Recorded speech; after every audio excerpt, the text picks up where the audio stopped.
On n'attend pas Patrick?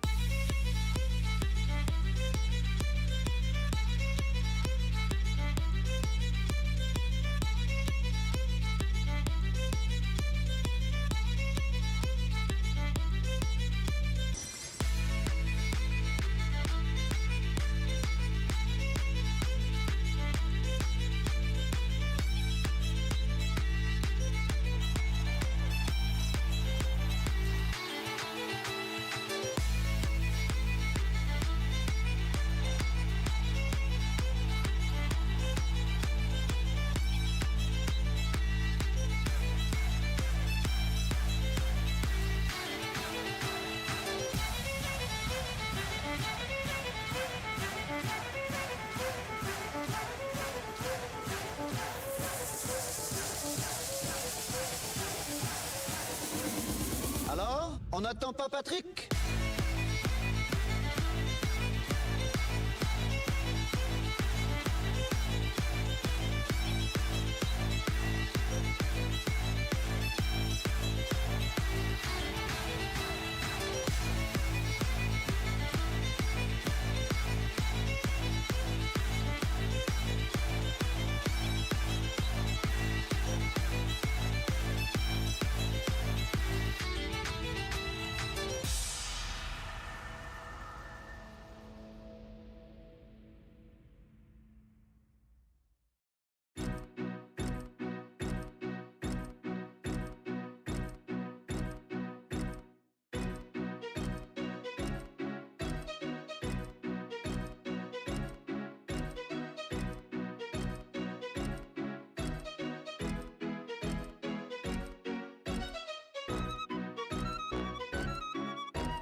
What a pleasant evening, everybody.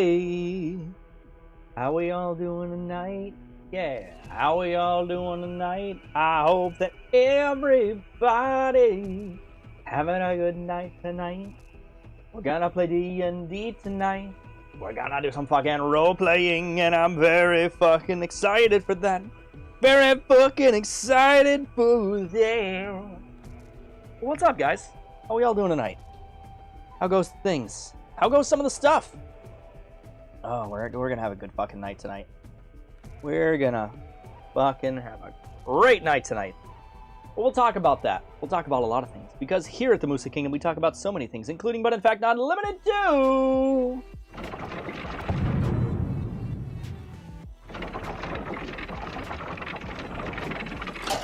Oh? Camera? Oh? Wait. Camera. I can fix this. Aha! What's up, everybody? Welcome back to the Moosey Kingdom. I am the Moose King, and today... I love tonight. I love tonight. I love playing D&D. And I am so fucking excited for tonight, because we're going to be playing the shit out of some D&D tonight. But, how we all doing tonight? How goes all the things, the stuff, and oh, the little things in between? I hope they bode well for you all on this. Friest of Friest days. Runes, what's going on, dude? How goes those things and those stuff? It's good to fucking see you. Captain Mooseman. No, this is just not shaving for like a couple weeks. Like, not even, dude. This shit grows like fucking like crazy, dude. Throwing shit at me. But how are we all doing today? I hope everyone's having a good night. Let's talk a little bit about this week. It's Friday. What am I talking about? It's D&D tonight. And then next week is Retro Week. And I'm looking at that poll that I put up for everybody to look into, and it appears as though, as of right now, with tonight being the final night for it, that Super Mario 64 has indeed won Retro Week for next week. So we'll be playing Super Mario 64 on original hardware all next week. That's the plan and the jam and the thank you, Sam. He looks like my dad 30 years ago. Oh, God. Dude, I look like a lot of people's dad fucking 30 years ago, and I don't like it. I don't like it. Maybe it's the long hair. Maybe it's the beard. I don't know. I look really, really, really so much older when I have the fucking beard grown and shit, man. Yeah, dude, Super Mario 64. That's the plan. That's the jam. That's the thank you, Sam, for next week. You guys voted for it on this go around. But yeah, that's the plan. Aside from that, I think we're pretty much good. I think we can just go ahead and jump into Panda's chat and go hang out with the boys, eh? Let's go see what those boys are up to, huh? Gentlemen! Moose, hello, hello. It's fucking D&D night, isn't it? It is. I'm so excited. I'm raring and ready to go. Fucking excited. Fantastic. Let me just...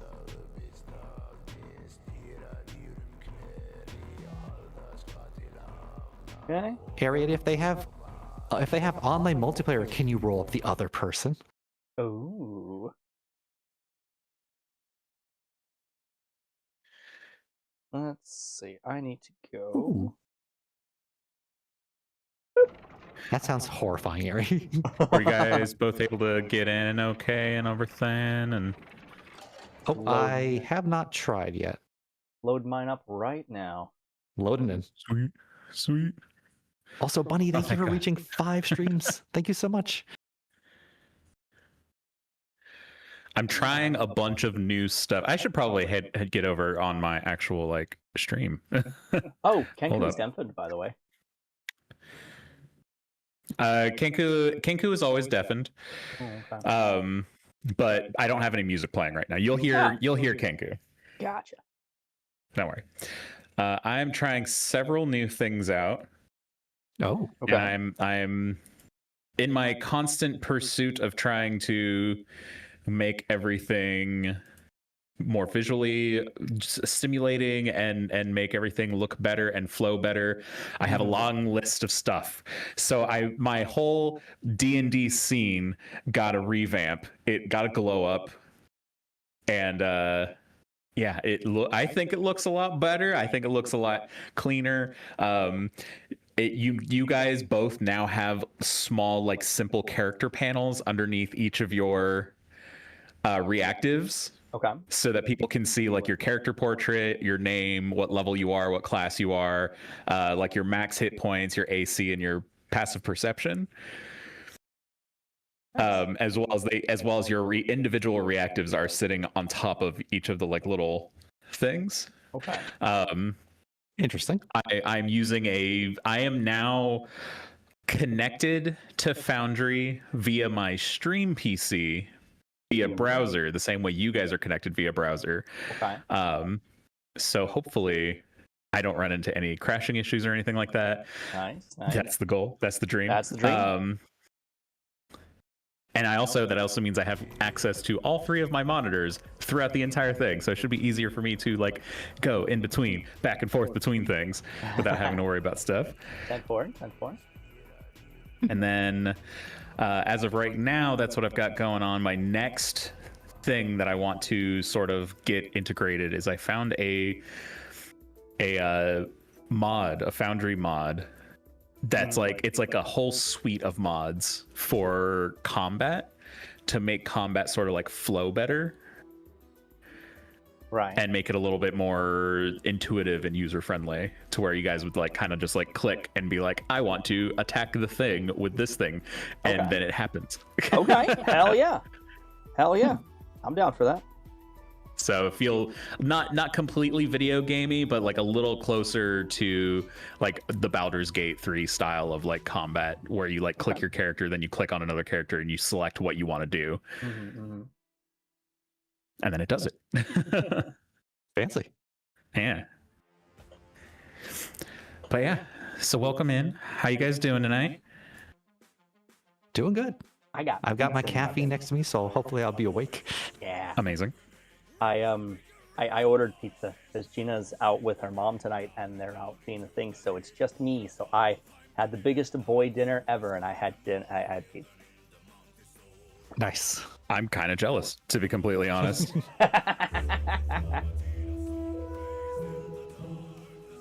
All right. Oh, there's you should be music. hearing some. I was gonna say you should be hearing some music now. And I can see you guys are both in, which that's great. We didn't have any issues with you guys getting into the game for once. Starting the game is the first step, really. Yeah. And I'm like looking at my OBS to make sure you guys look good behind your panels, and I think you look great. So Fantastic, beautiful, amazing thing.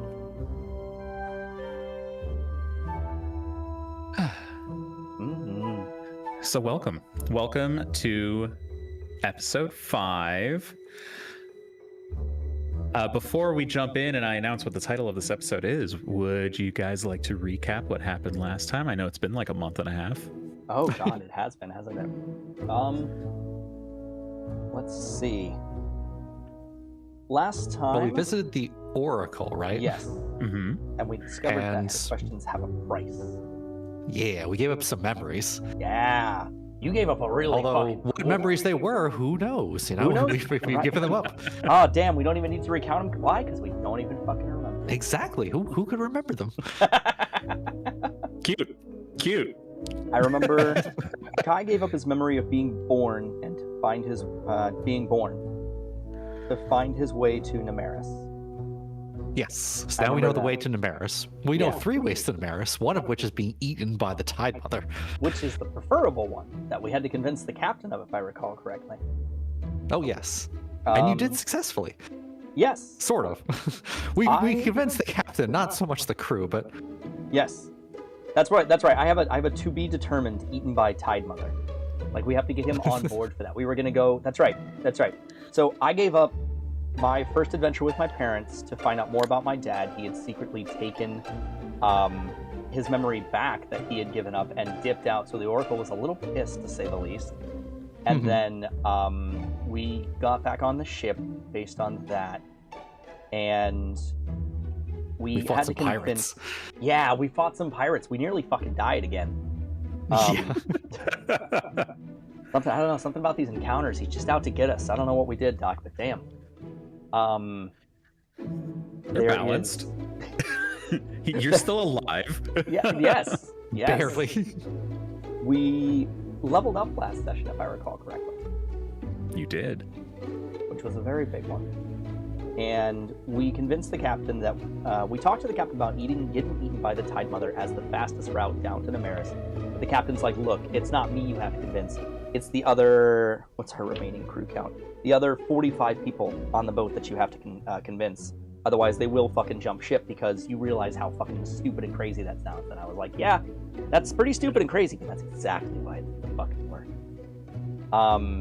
So we're currently stopping by a resident, or what was it? There's like a nearby island or something. We're going to pick up some odd jobs and whatnot and start working on making money to be able to pay the crew. I like it. Does that sound right, Doc? Yeah. Am I crazy? Yeah, sounds good about right. Okay. Feels about right to me. So with that, I did want to introduce you guys to episode 5. Thank you so much for being here. Oh, yeah. Today's episode is titled Where the Lost Still Play. Now, when we last left you guys, you were headed on your way to an island that the two of you had never been to before. However, Captain Barlow is quite familiar with. This is an island it is starting to border the kingdom of Alindra and sails out into the waters of Alindra. This island is a man-made island. It's called Deadwake. And the reason it's called Deadwake is because this island has been created from the wrecked ships that have all clustered together to form essentially a 300-foot foundation of mass from which a small town has been built. That's right, because we were going to find the equivalent of Pirates of the Caribbean 3, where we meet up with all the other, pirates of the sea and be like, yarg, yarg, and yarg, and yarg, and yarg. Something along those lines, yeah. Effectively the equivalent to Tortuga, but this is Deadwake, which is, yeah.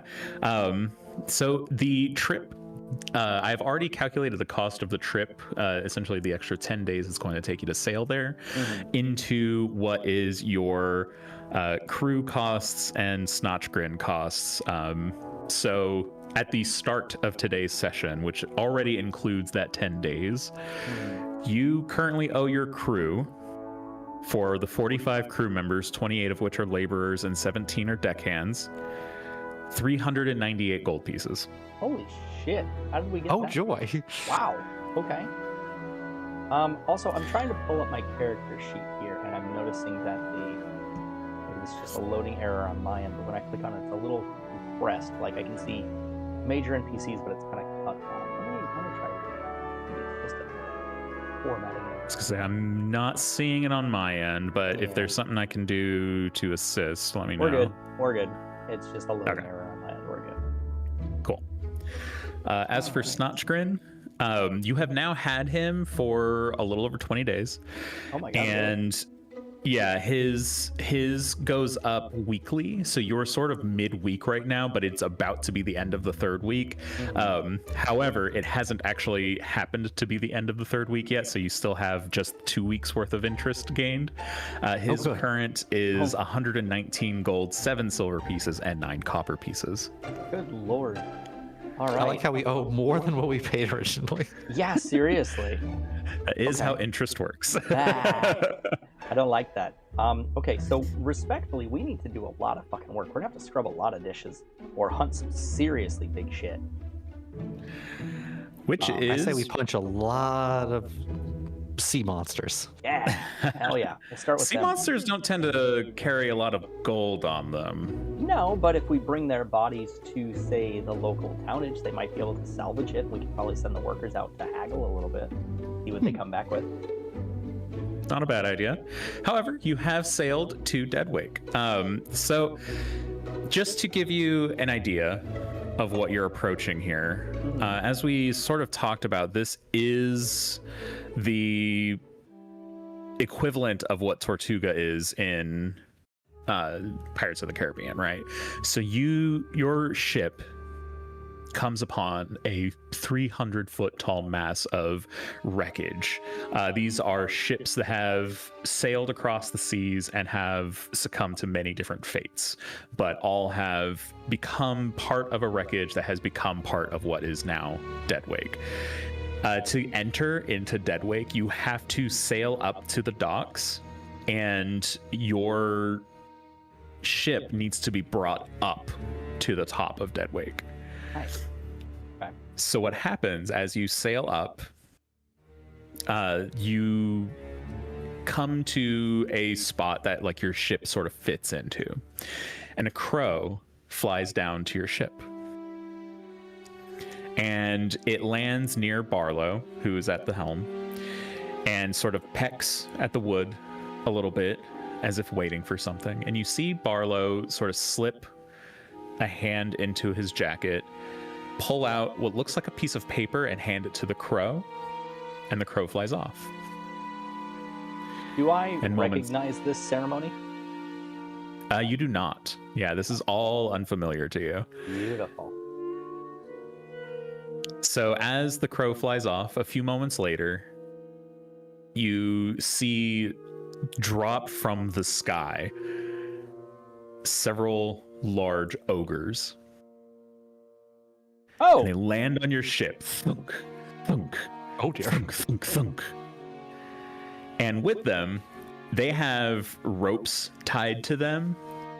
And these are massive, thick ropes that they just start tying to the ship, right? And they secure your ship in all of these ropes. And you see one of the ogres sort of walk up to Barlow, and they start to have a conversation while the others are still getting the ropes tied up. And you can feel the weight of your ship leaving the water. Oh. As you slowly start to rise up from the waves up to the top of Deadwake. Oh, wow. Sick. Okay. It takes several minutes for all of this to happen, of course. Like you're waiting there, and you kind of like feel yourself get lifted up, and that process takes a while because your ship is being lifted up 300 feet into the sky, basically. Really? And that's no easy task. With enough orcs, anything's possible, apparently. So as you get hoisted up into the sky, your ship is docked onto Deadwake, and what you see is just something that you haven't seen in a very long time, because this town sits above all of the fog and mist. And everywhere you have been is constantly covered in fog and mist. So when you get to the top of this town, you see sunlight, pure sunlight, without any clouds in the sky, just bathing the area. And it's warm, and it feels good. You almost feel happy for a moment, until you are immediately accosted by more ogres and pirates and mercenaries and a whole crowd of people who immediately remind you that no, this world is in fact terrible in some places, and even with the light of the sun shining down on you, this place will rob you blind. Amazing. So be warned, you are now in the heart of a anarchistic town that exists within the kingdom of Alindra, but not heavily patrolled. Most people who do know about it avoid it, and it is essentially run by pirate lords and mercenary parties, and yeah, so be careful. Right. I would like to activate my passive perception. Okay. So, I would look back at the captain and be like, "Hi, Captain! Aye. Just standard lot, yeah? All this? Just a bit of standard weaving and pulling and throwing, yeah?" Oh, sure. Everything here is completely normal. You'll see this at any dock that you come to, of course. Aye, of course. Every time. Bump over to Kai. This is not fucking normal. We're too high A up. lot of ogres. Right, the ogres. Now, I've seen some sexy ogres in my day, but they don't look very sexy. They just look really, really angry.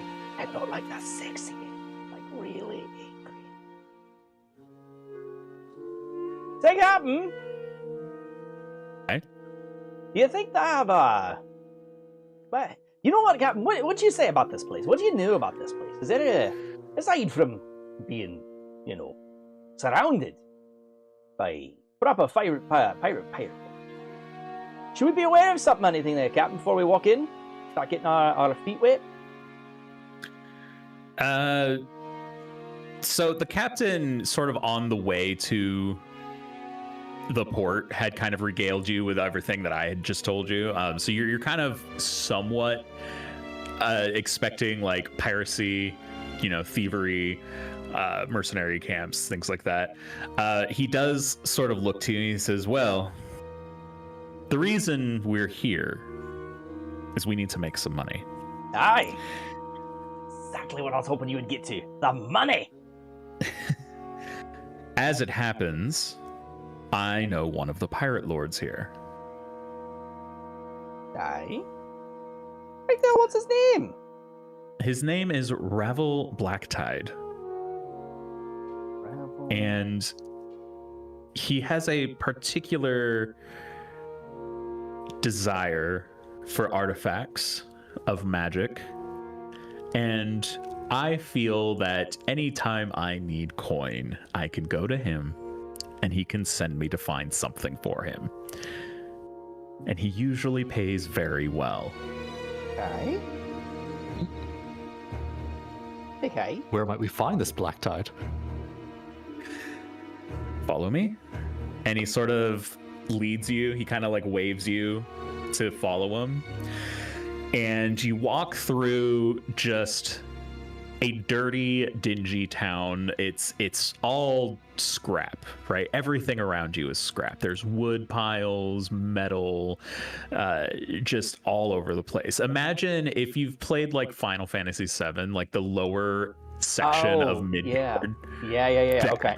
Like imagine that. Nice. I'd like to hoist Snotchgrin up on Kai's shoulders and be like, "Hey, Snotchgrin, do yourself a favor, stay up there for a little bit, just a little bit." There's so many doors to open and close. That's exactly what I was gonna say. You see, in an anarchy town, they don't always close their doors. But I like the doors closed. I know you do, but you've got to be careful here. A lot of people here are not. They're not the kindest, and it's our job to simply stay out of their way and make sure we get what we came here for and get back to where we're supposed to be going, alright? Should I stab him? You told me anytime I meet someone not nice to stab him. Correct, but these guys are bad in a nice way. In other words, they're nice to you when you're nice to them, but they're bad to you when you're bad to them. And sometimes they're bad to you when you're nice to them. So it's just best to avoid them altogether. What happens? If these are bad people in a nice way? What happens when you meet nice people in a bad way? Well, those are the ones who normally don't go out of their way to be bad. These are the ones where you have to do something bad to the nice one to make them a bad person because they used to be a nice person before. But then you'd be doing a bad thing which turns them bad, which makes them being bad to your being nice initially, even though you were doing something bad. Aye? And I stab them? We'll let you know when to stab, aye, Kai? Yes, for now, sit on my shoulder and keep an eye on our pockets. I don't trust the people around here. Okay. So Snotchgrin sits on Kai's shoulders. Protect the baby at all costs. Literal. You almost got so many times in the last session. I can't believe you would let that happen. I was too busy dying on my own tread, okay? Saparlo walks you through. You see everything that you could think of. If it's not legal everywhere else, it's here. This is where you find it. There's brothels, there's mercenaries, there's assassins, there's drugs, there's everything that is something that if you need something and you can't get it elsewhere, chances are you can get it here. You kind of walk past it as on your way to where you're going, but there is a place that looks like a sort of almost like a market, like a farmer's market for illicit activities and goods.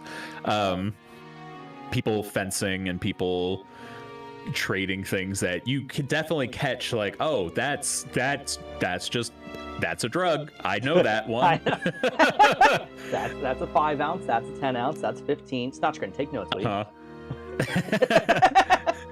5 ounce. That's right. 10 Remember, ounce. 5 is worth 25 gold, and 10 ounce is worth 40 because we got to give him a discount. Kai, don't look at me like that. I can't help but look at you like that right now. Discounts for bulk purchases on drugs. There you Got go. it. No, you don't have to put the drugs part. Just discount on bulk. Keep it easy for yourself. Discount on bulk. That's right. Is that for all bulk? Yeah. I'm just gonna put my hands over Snotchgrin's ears. No more drugs for the corrupt the little one. No, okay, no drugs for the little one. Just for us. Got it. No drugs for the little one.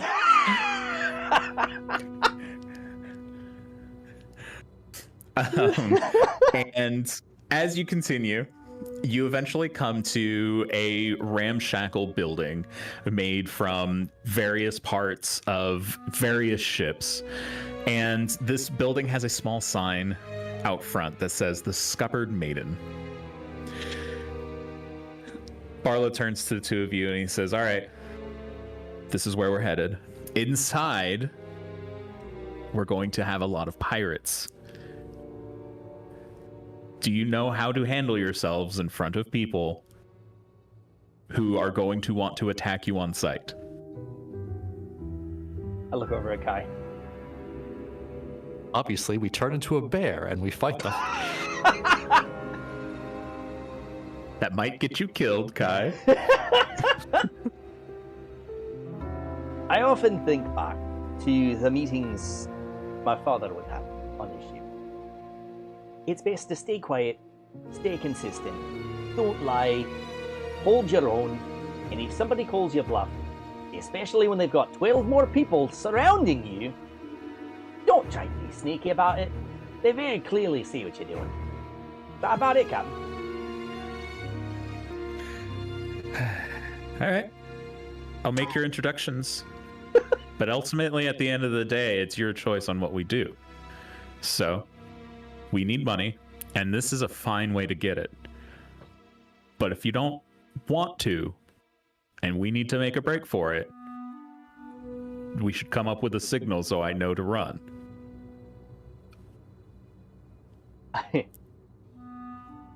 If we have to move, I'll tell you, Captain, that on our ship, we have an open door policy. And when I say open door policy, Snotchgrin, that's your cue to open the door, let us out, and close it. Open the door, let him out, close it. Got it. Let us out, not let them out. Let us out. Let us out, not them. Got it. Can I see Snotchgrin's notes, like what he's writing? Yeah, he's got a little notepad, like a little book that he's been writing all of his notes in and stuff. He carries it with him in his little vest pocket. Beautiful. Is it actual notes or is it just like doodles? No, it's actual notes. Like he can read and write common. He just doesn't speak Goblin. Gotcha. That's right. That's right. We forgot that aspect. Okay, perfect. Yeah, Snotchgrin, you taking notes, eh? Yeah, I got notes right here, and he shows them to you. Good. Could you do me a favor? Whenever we get into big conversations like this, things that require a lot of memory or a lot of remembering, right? Anytime you're present for this, I want you to write down as much information as you can. Information, you'll see, is the most valuable. Information is the most value. Got it. Try to be discreet when you're writing, though. Don't let everybody else see what you're writing. Try to be discreet when writing. Got it. Did we lose Moose 30 minutes into the 30 minutes into the game?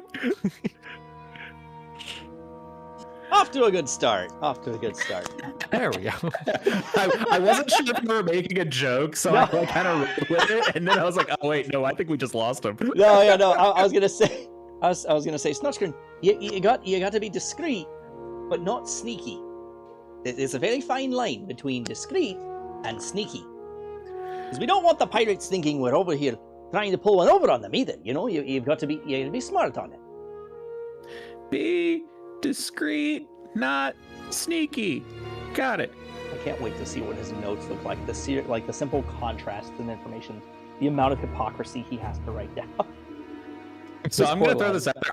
I am not writing his notes. I have like a program that kind of like recaps everything for me, so I can eventually get these things for you down the line. But it's not I'm going to be able to recall them. Like no. I meant like just in game. It's funny. It'd be funny to see, not like a real version of it. You're good. For sure. Yeah. Oh goodness. Cool. All right, Captain. By your lead. All right, don't get killed. And he opens up the door, and the immediate smell of booze overtakes you. Nobody in here is sober. Amazing. And as you walk in, the first thing Barlow does is he turns to the barkeep and he says, 3 storm wines. And you see the barkeep just pull 3 bottles out and lay them on set them on the countertop. He pulls out some money, pays for them, and each of you get a bottle of this storm wine. Barlow looks at you and he says, "You're gonna want to drink that." I immediately pop mine open and take a nice little swig from it. You're gonna want to drink all of that. I take a heavier sip. I just kind of crack mine open with my claw and start drinking it down. Amazing. I am going to need both of you to roll me Constitution saves. So here's how this is going to work. This particular beverage is sold only here. It is effectively a type of moonshine, but with the way it's made, it's known for essentially impairing your senses for a time. So how we handle this is I'm going to give you a DC, and whatever you roll, the difference between those 2 numbers is the amount of rounds that you would be impaired. Amazing. And you said it's a con save? Con save. Gotcha. And DC is going to be 35. Oh! Jesus! All right. Coming up. Con save. That's a 19 overall. 19. Amazing. So you have 16 rounds, if I did the math correctly? Yeah, 16. And I got a 9, I guess? Yeah, so that'd be a 26 for you. So the 2 of you start to feel these effects immediately, right? First off, you are drunk, right? So you're going to be feeling that impairment. Your words are going to be slurred a bit. But more importantly, and kind of more distinctly that you notice, is that your sense of smell almost immediately vanishes. Your sight darkens a bit, and your sense of your audio, like your ability to hear, you've not been completely deafened, but you definitely have a much harder time hearing. And this is important. Barlow sort of explains to you, he gets really close to make sure you can hear him. He gets really close to the 2 of you and says, the amount of things that happen in this tavern, the amount of dealings, the amount of sort of words that are said and information that is spread is so vast, and nobody trusts anybody else. If you approach someone without being imbibed this way, you're immediately going to lose their trust. This is how they sort of like... This is how they do business. Yeah, this is how they do business. This is how they sort of prevent everyone from hearing each other's business while things are happening, while they can still talk in the open. Amazing. So he sort of guides you. You're tipsy drunk, right? You're not like so drunk that you're like sloshing around, right? You're kind of like almost Jack Sparrow-esque, where you're very functioning, but you can't really hear things super well, see things super well. You can't smell things super well. And you're sort of led across the room to a group of pirates who wear all black leathers. And it's not uncommon to see people in black leathers, but to see them in just all black leathers is uncommon, because most pirates will grab what they can, not really thinking too much on like colors coordination, right? They're thinking more what can protect me and keep me warm and utility over fashion, right? Right. But no, these pirates are very well coordinated. They are stylized in a way that you can tell that they've been active for a long time, and they have the resources to make sure that not only is their gear good, but it looks good too.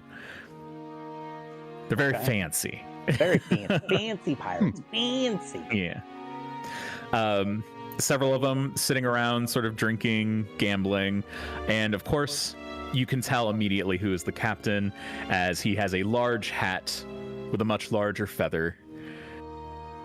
He is your very typical looking pirate captain. Right, like a Captain Barbossa type. Exactly, and he sits on a couch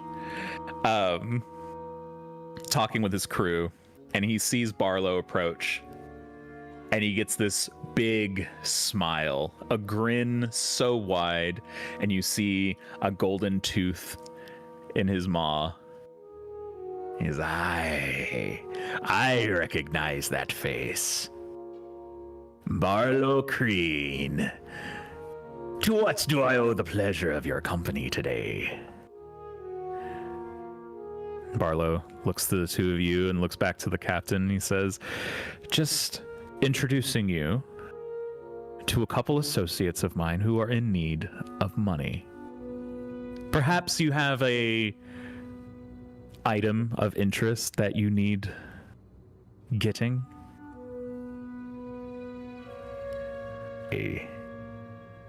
That I do. How'd you know? Is it because I'm always in need of someone to fetch me a good here and there?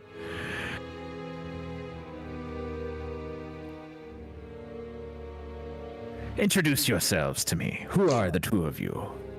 Aye, come black type. I am Talco.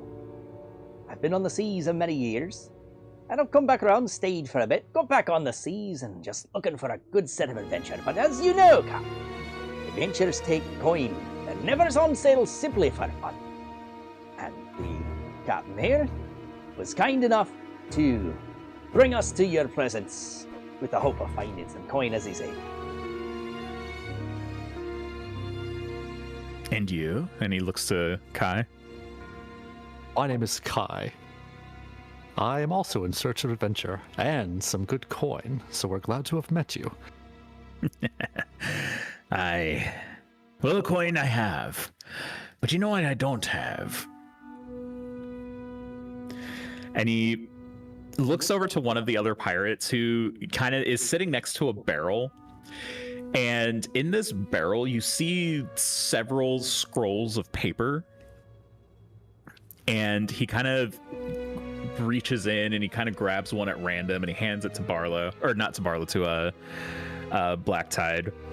And Black Tide opens it up and he kind of looks at it and he says, no, not that one, not that one. And he hands it back. And the pirate reaches back in, grabs another one, hands it to Black Tide, and he opens it up and he looks at it and he says, aye, oh, this one's a good one.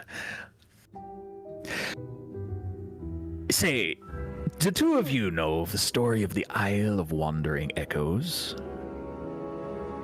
Can I roll history? Never heard of it. Yeah, if you'd like to roll history, you can. And can I also potentially roll a history on Black Tide? Or is there like no chance in hell I know this guy? I would say that you, well, yeah, I would say that you probably actually do know him, or at least heard the name, but if you'd like to roll history to know how much about him you know, you certainly can. Perfect. I'll roll for Black Tide first. That's 14. Okay. 14. Yeah, Black Tide he's a fairly famous pirate, right? He is known for having sailed across several of the aisles in the area, and he collects treasures, right? He collects sort of these mystical artifacts, these wondrous items, because he very much likes to hoard power. And how he has gotten a lot of his power is by getting trinkets and such that can be used against people in a way that's like manipulates them to do what he needs done. Right. Or of course, you know, some of his power comes from just very powerful artifacts that can wipe people off the face of the planet if he needs it, you know? Right. And he has bartered and found and traded so many things at this point that now he doesn't need to sail anymore. Now he sort of almost has his own business sending people off to find things for him. And yeah, so it's been rumored that you could find him here and just sort of like get a job at any point. Right. Everything he does is illegal though. So like the second you accept a job from him, it's pretty much considered illegal. Oh, yeah. Not that anybody's like tracking it and like knows offhand, but Right. It's not like GTA. We're not going to gain a couple stars just for taking on the quest, you know? Right, exactly. Yeah, but we know doing this is not kosher. Right. Strictly Pirates and all that. Yeah. Okay. That's what I know about Black Tide. And what is the Isle? Go ahead and give me a separate roll for that one. Yeah, for sure. Ooh, another 15. Absolutely. So the Isle itself, this one a bit less known. So your 15 does kind of give you that sort of like remembrance of I've definitely heard of this in a story somewhere. You don't quite remember what it was that you heard. You know that it's supposed to be haunted. You think. And what was this? The Isle of? The Isle of. I wrote this down. Hold on. The Isle of Wandering Echoes. Wandering Echoes. Was this Halloween themed? It is Halloween themed. Let's fucking go! Hell yeah!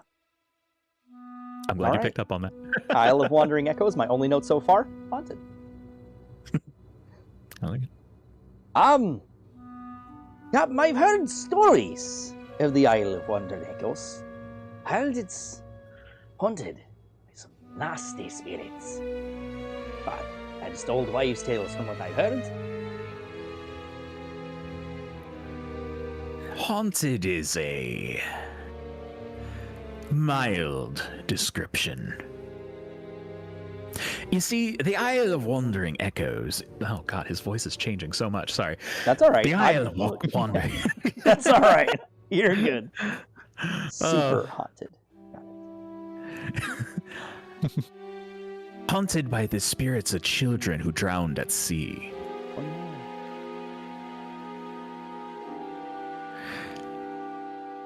And I must tell you, I'm no babysitter. But on that island is a lantern. Called the Lantern of Wayward Souls, is what attracts the children to the island in the first place. Lantern of Wayward Souls. Aye. I'd be interested in purchasing this lantern, should you find it in your travels. Aye. Do you happen to have a way there? And I turn to Captain Barlow. Or do you happen to know the best route, Captain? The Barlow sort of just shrugs and looks at you, and he's like, I don't know. The pirate captain sort of hands you the scroll that he was reading from, and on it you kind of get a simple map that shows that it is north of here about 10 days travel. Nice. I give it like a brief overview just to glance over it real quick. And say, Captain Blacktide, on the chance we were to come across this, say, while we were just visiting said island and happen to come back here with it in tow, what's that going rate for a lantern of wayward souls these days? Oh, I think I'd be willing to part 500 gold. I look over to him and I say, aye, 550 maybe. Give me persuasion. Can't say I didn't try. Can't say I didn't try. Don't offend the captain. Dirty 20! Ooh. Nice. Hey, 550. Got to cover supplies on the way there and the way back. The usual thing. Barlow sort of chimes in and he says, I'll throw in another bottle if you make it 550. And Blackwave looks at it and he says, hey, it's a deal. All right. Hey, you've got a longer run. Can you reach out and shake the captain's hand? If I can see the captain. Just kind of reach over and I miss the first one and I go for a second one. Try like not to be too drunk. You're like an awkward dab. Like you just gotta grab the thing. Just grab the finger. Yep. And 1, 2. All right. But when I grab his hand while I'm shaking it, I just kind of give him a look in the eye and I just say, may I ask, what does the lantern do that makes you want it so badly? Give me a persuasion check. Okay.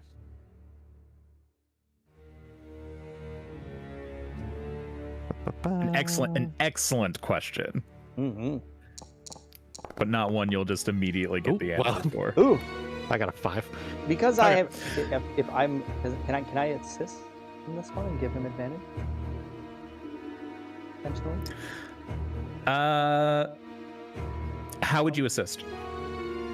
I would say, because purely we want to make sure what we're bringing back onto the ship isn't going to cause any trouble for the ship on the way back. It'd be a shame to lose such a valuable object on its way back to our adventures here when we return bottle in hand. Yeah, I'll let you take advantage on that, Doc. Go ahead and roll again. Yes. Nice! Much better.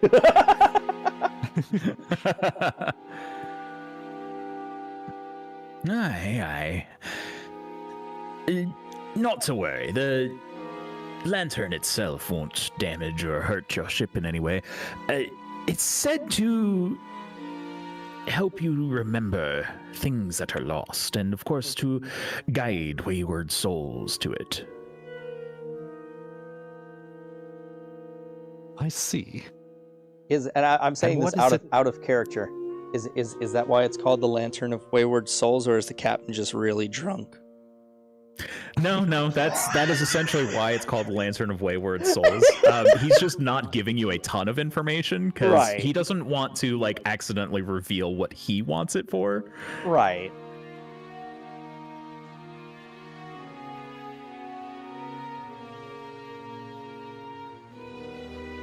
You can continue asking questions if you want, but that's what he's going to give you for that. Right.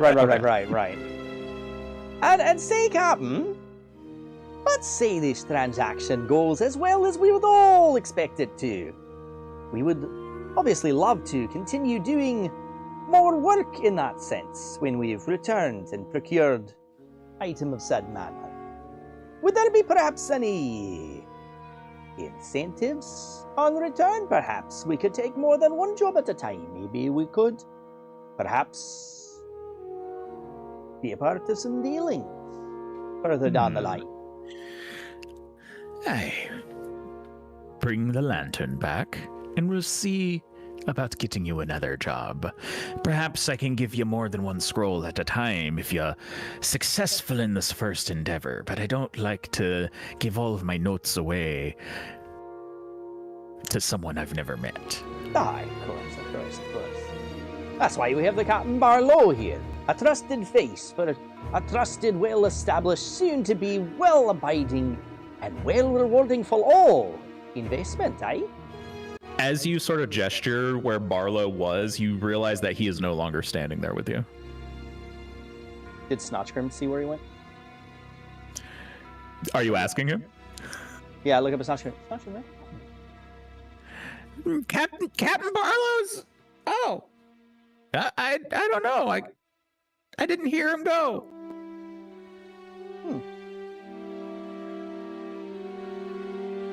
Uh-oh.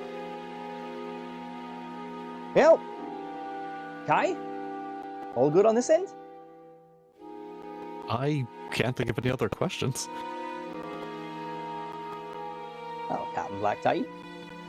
Yes, a pleasure to have met you, and I gesture my bottle to him. To good tides? To good tides. And we rise, and we walk. Right? All right. Sure. Yeah, if you guys are ready. Yeah. Do we see Barlow leave the room? As you start to walk out the room, you like if you're just walking directly from where you were to the exit, you don't see Barlow away. Did you want to take time to like look for him or? I mean, Yeah, right. Like it feels weird that he would just leave us in a situation that he knows is very precarious. Fair. Just realize that your perceptions are a bit altered at the moment because of the stormwind. So, Oops. You can't just like offhandedly see him because your vision is very narrow at this point. So if you're just walking out to the door, you can't really see much of anything If it to either helps, side of you. I have a very general, like I have 120 feet of dark vision. Does that help me at all see through the haze? It does not. Damn. And yeah, because it's not dark. Your vision's impaired. right. Well, and I only ask this out of curiosity, purely curiosity. I have a natural resistance to poison. Does that play any aspect into this drunkenness, or was damn that shit good? That is a resistance to poison damage and the poisoned condition, I believe, which is mechanically specific things. 10-4. Yeah. So can we do like a perception roll with some sort of so at this point essentially you would have a couple options. If you wanted to like walk around and like look for him, that would be investigation. If you're just kind of trying to like look in a few different directions to see if you can catch him like somewhere, then that would be perception. One is a lot more obvious than the other, right? So if you're just trying to like see him out of the corner of your eye, that'd be perception, which you would roll at disadvantage because of the stormwind. But if you were to like, you would be very obvious if you were like actually walking around looking for someone's, right? So if you're okay with that perception, you can roll investigation, and I would let you roll that without taking disadvantage, but it might take you some time. If he's there. Yeah, I would say we don't want to like pique the curiosity of those who we're not supposed to be paying attention to begin with. But my wisdom's an 8, so my ability to perceive the world around me is a very, very negative number. So, I mean, I'm fine with doing perception. Doc, how you feeling? Yeah, I've got a +5 perception, so even with hell yeah! Yeah, look for all the things, will you? I'll do a disadvantage roll on mine, taking the lower. Oh, an 18 and a 4. Dick move, dice. Yeah, I don't see shit. I hate to see it. All right, let's see. Oh, come on! Unfortunate. I mean, still an 8. So you kind of peek around. You're sort of, as you're walking towards the door, you're kind of looking over your shoulders a bit, looking around, and that's not too uncommon of a sight in here. Everyone's always kind of looking over their shoulders just to make sure. And as you're kind of peering around, you don't notice the captain. He seems to have just vanished on you. Best we make our way back to the ship, then, eh? I'm sure the captain will show up. I don't think we have any other option. Aye. And like minded, we whisper this to each other as we make for the exit. Sure. Yeah. Again, everyone in the room being under the effects of the storm wine, you kind of just like talk to each other closely, like you're in close proximity to each other, and no one else is able to hear you. Okay. At least that's the common consensus amongst everyone in the room. That's why they all drink it, right? Right. Maybe we should ask the bartender if he saw Barlow leave, because he seemed to know Barlow. That's true, or at the very least responded to him well enough. Yeah, let's give it a shot. It couldn't hurt. Sure. You walk up to the bartender again. Another ogre stands behind the bar, and this one sort of in striped pants, no shirt, but he does have an apron on, and you can see him sort of cleaning a mug, and he looks at you. More wine. Quick question. The gentleman who came in with us, you haven't seen him leave? Barlow? Aye. Nah. Aye. I was just looking for him, making sure we're all leaving at once, if kind of thing. Is he, and I say this without looking back at any of the tables, is he doing business? Barlow? Aye. Aye. Aye. I'll leave him to his business. We'll, and I look to Kai. Best we hang here then, aye? And the captain will be done with his, and we'll all leave together. More wine then? More wine then! He pulls out another. He pulls out another 2 bottles, and when you say you'll pass, he kind of looks at you. More wine. I'll take the wine. Excellent choice. I say with my eyes and my eyebrows going, excellent choice, good idea. You definitely do that if the scary orc man is asking if you want more. Yes. More wine! And as he hands the 2 of you the bottles, he starts to tap on the countertop, and you can see where his fingers like loudly thunk, thunk, thunk on the countertop. There's a little sign that says wine 1 gold. That's my gold. Yeah, also minus a gold then. Excellent. And I He sip takes this it. one nice and slowly. Great. So there are some stools right there at the bar if you'd like to sit there. Of course, there's also a couple empty seats and tables around the tavern as well, depending on where you'd like to sit. Maybe we should sit in the actual room and see if we can like hear anything interesting. I mean, If that's what you'd like to do. I don't think listening around to the other conversations is a good idea in this case. But I will leave you to your +5 perception, good sir. You do you. Whatever you and My Snotchgrin +5 happen to perception hear. didn't get us too far. Right, yeah, right. If you'd like, yeah, you can find a place to sit, and if you'd like to roll another perception check at disadvantage, just to kind of get a general idea of what you can and can't hear. I will say the DC for being able to hear other things is going to be high, and you are rolling at disadvantage. The intent is for you to not be able to hear things. Right. But we can see how the dice roll. Nice, always be rolling. Yeah, I'll sit down and try and hear a little bit, see if I can peek out any conversations.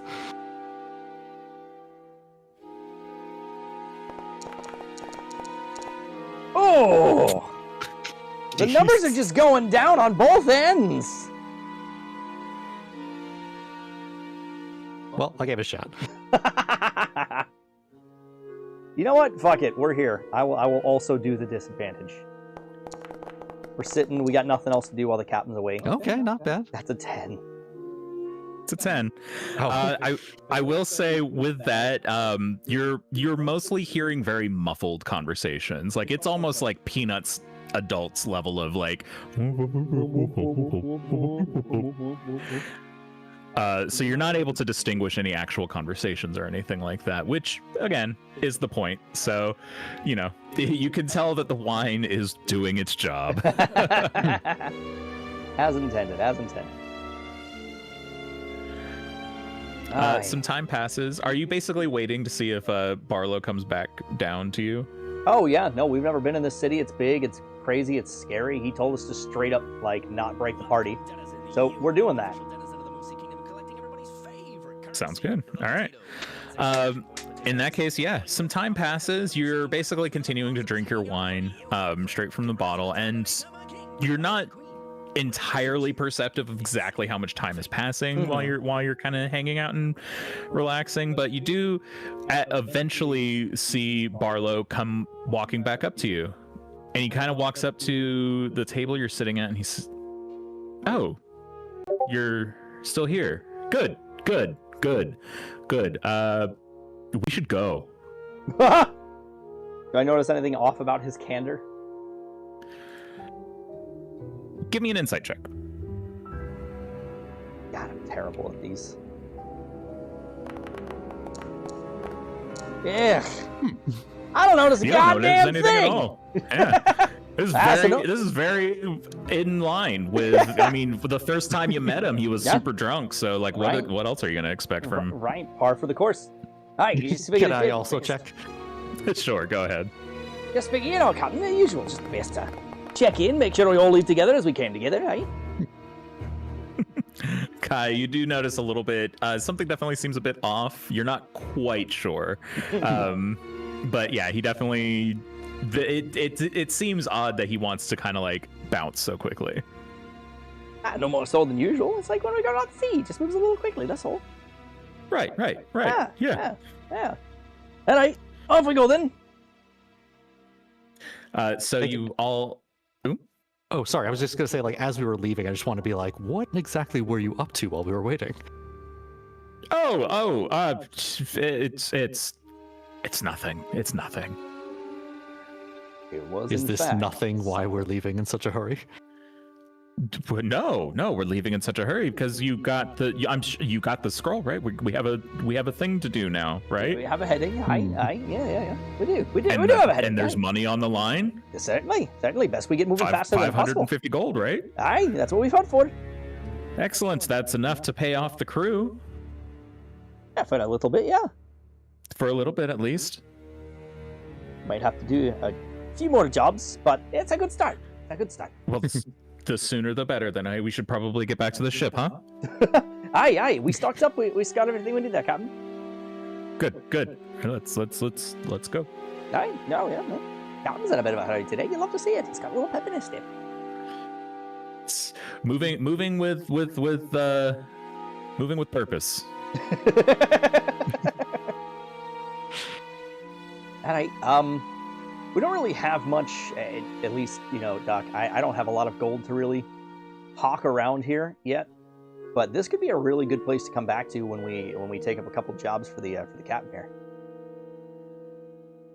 Yeah, I bet there's some good shops here. Right? I still have, I don't know if we ever added it to my inventory, but I still have that gem that we found on the beach that was worth like 10 gold. Oh, I would definitely not try to sell that here.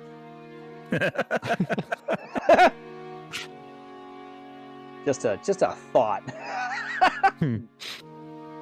Well, we'll come back when we're not drunk. That too, right? We'll probably be best like swindling it when we get back or something. You know what I mean? See if we can sell it for like 15 or 20 gold. Hype it up a little bit. Do some sleight of hand trickery. I like it. So you head back to the ship. And as you get to the ship, Barlow sort of like immediately gets the deckhands rallied, and he's just like, all right, let's go, ship's down. He's sort of like pointing down, getting everyone ready, and you start to feel the ship be lowered back down. As we're getting lowered, I go over to Snotchkin and I'm like, hey Snotchkin, you mind if I check your book a little bit there? Okay. And he hands you his book. What did Snotchkin hear and see while we were in there? Because he didn't drink anything. He did not drink anything. It's a good catch. Mm-hmm. So you start to read through his notes, and as he is sort of subtly scribbling some stuff, you had subtly been scribbling some stuff down to the point where no one else was even able to tell that he was doing it. Of course, everyone else was impaired, so it was easier for him to do that. But with his rogue training, his sleight of hand, being able to sort of like hide what he's writing, he is basically seeing a lot of the notes of like, this is where you need to go, this is what you need to do, this is what you need to get, this is why the island is named what it is. All of those same things that you sort of talked about. But then you see at the end of it, and the captain gave me a swig from his bottle. Oh. And the notes end from there. Who, like Captain Barlow? Probably. Interesting. Why would he give the baby a fucking swig? And then I imagine the notes pick up once the inebriation wore off effectively. Well, actually, that's the last entry, so he hasn't taken any notes since then. Oh. That's weird. And Kai didn't notice the captain giving him a swig despite being on his shoulders? Not with a perception check of 2 and 4. Certainly not, right? Oh, fuck. I go back over to Snotchkin and I'm like, hey, Snotchkin! Hi! Did the captain give you something to drink while we were in the bar? Yeah, he had a dusty old bottle. He gave me a swig. It didn't taste good. No, it didn't taste very good. No, it didn't taste very good. Well, that's what I was worried about. Would you like something that tastes a little better? Yeah, I'd love something. What do you have? Let's see. I am gonna give you a silver to go see Old Marin and see if he's got something for you to drink. Thanks. I like grapefruit. Does he have grapefruit? Oh, I hope so. You best go ask him. Go find out. Okay. And he kind of like hops over and he's just sort of like almost skipping over to Marin's door. And I go over to the as we're lowering down slowly. I go and just kind of hang out next to the captain. Hold on, just gonna drag myself over here. I like it. Hey, Captain! What a crazy place that is, eh? Dead weight. Oh, my. You got a lot of friends there, huh? Proper captain, as it were. Oh, you know, what's a lot? A little bit of this, a little bit of friends, you know, the usual, right? You just kind of go around and hang out with old pals, catch up on things, give the little ones a swig, you know, the usual stuff, right? The usual stuff, of course. Right. So why the little one then? He's old enough to drink. He's just goblins age quickly, right? Be honest with you, I'm not sure. You might be onto something on that one. I hear they don't live past 7 years old, so I imagine if he's even more than a few, he's plenty old enough. Definitely best to keep him going on that one. Any particular region we're slipping the little one though? He was doing quite a bit of note taking there. Would have been quite useful in a situation where information's very important, and we have a lot of figureheads around us, right? Aye, but that information could also get us killed. After all, we're not supposed to have it. Yeah. And if someone found out that we did, could cause trouble for the whole crew, the whole board. Could also be very useful on the turntable, though, wouldn't it? Be a lot of people probably pay for some of that in there, yeah. Aye, but something wrong there, Captain.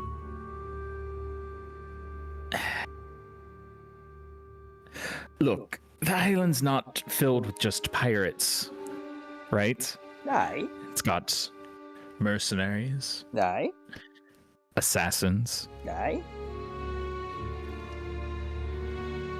And if the wrong bit of information gets out, they might send an assassin or two after you. Just one or two. Nothing like what we've already had stumble onto the board team. Something that might do some actual damage. Something that... Let's just say they'd send enough. They'd send enough.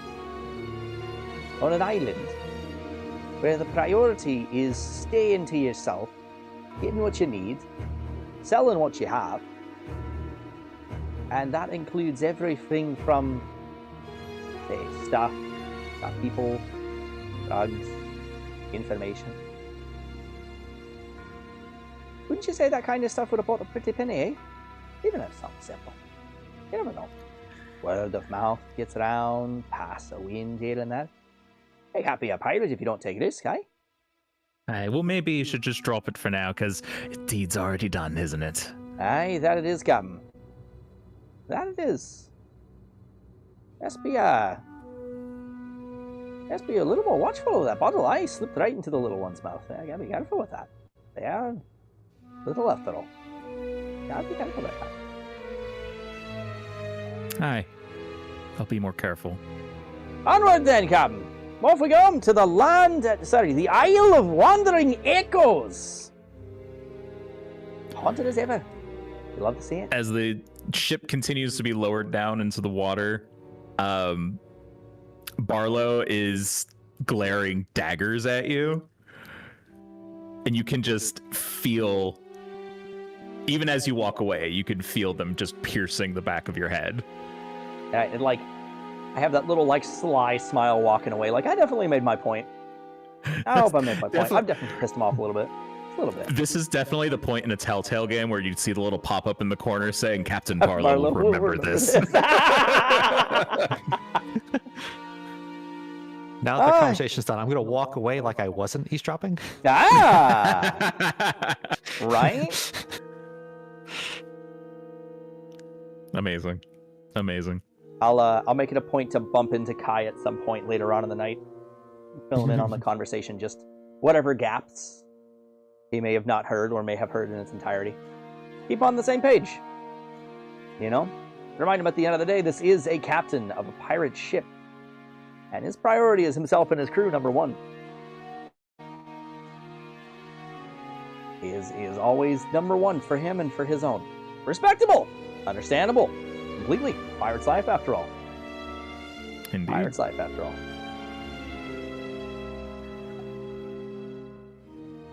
So, 10 days of travel. 10 days of travel and 10 more days of gold upkeep. Yeah, that's joy. Genuinely, I was going to push for a lot more gold with Captain Blacktide, but I was like, let me push just a little bit this time, and then next time we can push a little more, and next time we can push a little more. You know? You can't just take the first deal you're given. Can't just take the first deal. Can't just take the first deal you're given. Yeah. I'm going to teach Snotgrin how to make his own dice. Now that we've taught him how to play. Oh, okay. By all means. Also, maybe teach me how to make dice. Would you like to go into description of how this goes? So what you do is you start out with a solid piece of wood, and you treat it like any particular carving, where you just carve directly into it onto the item that you're looking for. Right? It's like when you're carving out a pencil, right? Like my grandfather actually used to whittle his pencil. Right? And he had those proper wood carver ones. And yeah, that's literally all it is. You shape it down to the size you want, sand it down, put the little holes in, and use some form of graphite or pen to sort of, put in the little dots and whatnot, and you're usually pretty good. You're pretty good to go. If I find a piece of stray wood or what have you, and just take out a small cube of it and chop it up into 2 cubes, and I make 1 dice as I show Schnotzgren how to make his own dice. Nice. Any particular carvings that you put into the faces of each die? For the 1, I put a little dragon's head. In the center of the 5, I put a little goblin's head. And in the center of the 3, I put a little dwarf's head. I love it. Yeah. And that'll be on Snotchgren's person. Oh, you did say you were going to make Snotchgren into an actual, not NPC, but player at some point. So we could have stats. Yes, that hasn't happened yet. Okay, 10-4. I was just curious. This is not a combat-focused episode.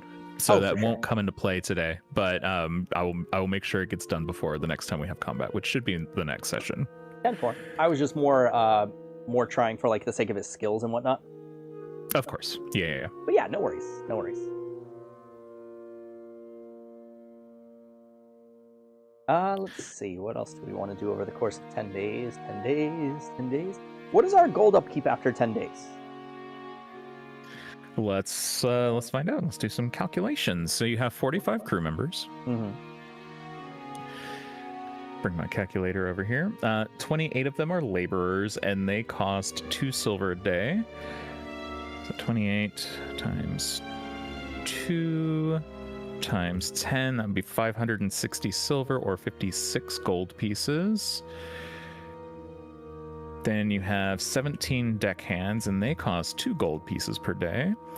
And that's over 10 days. It's 340 gold pieces, plus the 56 from the silver. That's an additional 396 gold pieces. Oh boy.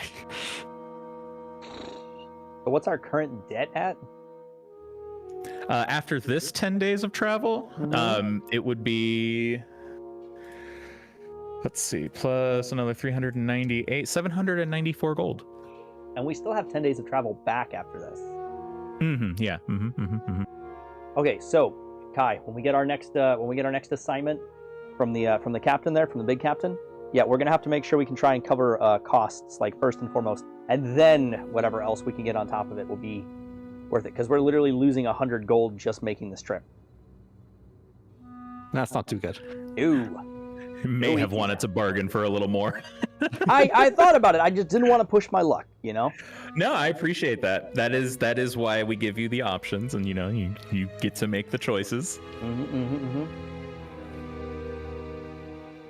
I love how chat is like getting angry for you right now. Right. Even though, like, Jesus, they better be clean off the You're goddamn right for the fucking amount we're paying them for. I better be able to put my Guys. cake onto the fucking like ship deck and just lick it off there, no splinters.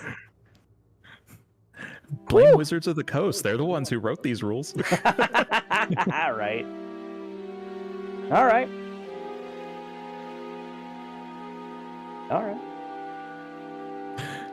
Amazing. All right. So, anything else before we head off to the island? I think I'm good on this one. Nothing on my end. Incredible. So, let's see if I can do this right. There we go. As you approach, what did I have for this one? As you approach the area marked on the scroll, you come across an island that looks like it has a large forest on it. Everything, as always, covered in mists and fog. You, of course, have the choice of how many people you wish to bring with you. Are you sharing a map? Captain, I'm not sharing a map. It should just be an image of, like, trees. Nothing. Black screen. It's all black here. Oh, it's black. Oh, no. Yep. No. We were doing so good, too. It was so good. Oh.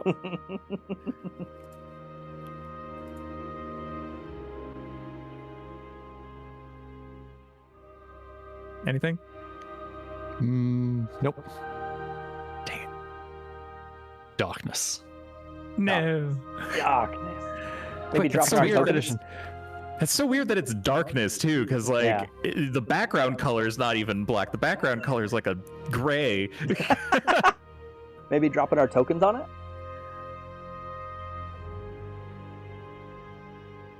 Do you Well, see Not my those? tokens in darkness. Yeah, right. I see Kai. So you see your tokens, but you don't see. Okay.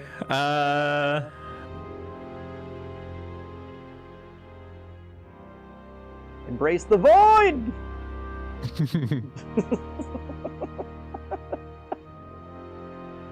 Background. So while image, Panda maybe messes for a around with a little bit, change. guys, how you guys enjoying Stream Hollow so far? You all enjoying session 5?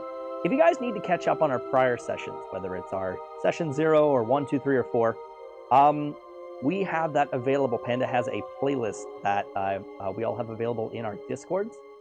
Mine is pinned to the top of my tabletop role-playing part of the Discord. If you want to take a look at that, it should be in there for you guys to see.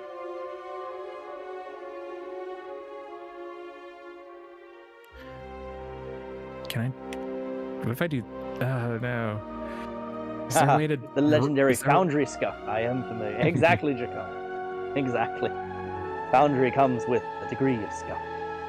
Built in, as it were. It's not a stream if things don't catch on fire. Right? Oh, wait. At least once.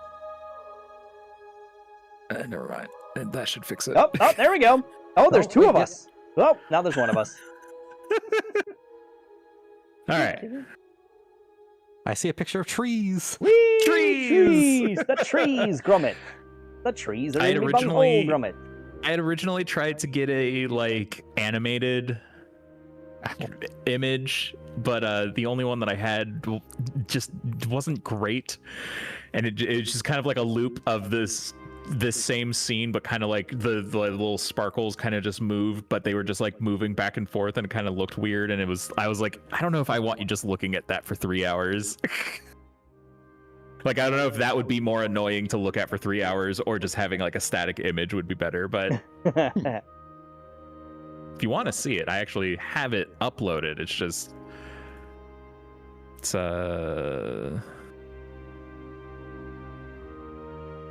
this That- one. Oh. Wait. Is it actually That's the doing same anything? one for me. Yeah, I was Yeah, gonna it's say the it's same like- one, yeah. Is that Breath of the Wild? Oh. This is from, well, technically this is from Tears of the Kingdom, but yes. Ah, nice. Good choice, good choice. I realized I uploaded it to the wrong thing. That. Did it not do anything again? No. You're good, though, man. This looks good. We can work with this. Yeah, this is fine for now. There we go. Oh! That. Oh! Oh, my God. Whoa! Whoa! Oh, right. So it would be this for 3 hours. Oh, the pulsation. Is it weird? It feels weird. It's a little weird. It's a little weird, I'm not gonna lie. Yeah, that's kind of why I was like, I'm just gonna take like a screenshot of this. Yeah, no, definitely like the screenshot. The screenshot works out great. I didn't realize Screenshot's snow could fine, go yeah. backwards, but this is Tears of the Kingdom, so anything's possible to go backwards. Next time I'll source the footage myself and just like record myself in game or something. There you go. But yeah, anyways, so this is what we've got. Hooray! Spooky Island! Stay close. So yeah, It's spooky. you find yourself on an island covered in thick mist. The sun, as you start to leave the ship, at this point I will ask you how many people you are bringing with you. For safety, Snotchgrin, of course. Of course. I look at Kai and I'm like, do we really want to risk more deckhands? Probably not. Do you want to see if Molly wants to come with? You want to bring the cook? Hey, maybe is that a bad Oh, we'll idea? see if she wants to join us. Yeah, right. She should have a sword somewhere in that cookbook. So you're going to Molly? Molly, Aye, what you want? are you looking to go on a scary, spooky island and possibly get into fights and kill things? Oh, sure! That sounds lovely! Should I bring a picnic basket? Aye, definitely bring it. Wait, she's being sarcastic, isn't she? I'm being very sarcastic! All right. Get your You- daft asses out of here! Aye, fine. So rude, my God. What's for dinner, by the way? Just asking out of curiosity. I haven't really thought of anything. Out! Yet, all right, Out! all right. I would like to go visit Old Marin and see if he wants to go on an adventure. Excellent. So you head over to the door from which Old Marin's shop seems to exist. You walk in, And as you walk in, this familiar sensation of essentially walking into Old Marin's store on Siren's Deep happens, and you look inside and you see Marin standing behind a counter. Old Marin! Hey, who are you? Welcome to the shop. What can I do for you today? Would you like to go on an adventure on a super spooky island where we might have to fight ghosts? Soup on the island, you say? Definitely soup on the island. I'll make sure that Marin makes you some soup today. I'm Marin. I don't make soup. I don't like soup. You don't like soup? I'll tell Marin not to make you some soup then. Do you I'm want... Marin. Oh, I mean Molly. I meant Molly. She makes soup. She makes good soup. Molly? She's been on the ship with... Old Marin, do you know who you are? We're in my shop, of course. Do you want to go on an adventure? No, I don't adventure. I haven't adventured in years, boy. You just said you wanted to yesterday, and I ribbed Kai a bit. You were just telling Kai you wanted to go, right, Kai? Try not to laugh. I don't think he'd hear you even if he did. Kai knows I don't adventure anymore. Kai, you're a good lad. You wouldn't think I'd go and adventuring anymore. I would never lie to you, Marin. Except that one time with the dice. Sorry, what was that? No, nothing. Yeah, of course. But who's this with you, Kai? This is talcum. Talcum? Like the powder? Like the powder. I don't know if I like him. You shouldn't hang out with him. He's loud, and he talks about soup, and he doesn't know that I'm Marin, and he keeps talking about someone named Molly. He's a good lad. I can't stop If you laughing. say I just so. walk out of the room. I can't stop laughing.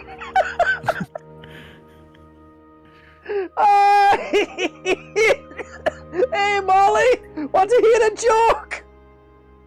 And I walk out of the room. So as you leave Marin's shop, Oh.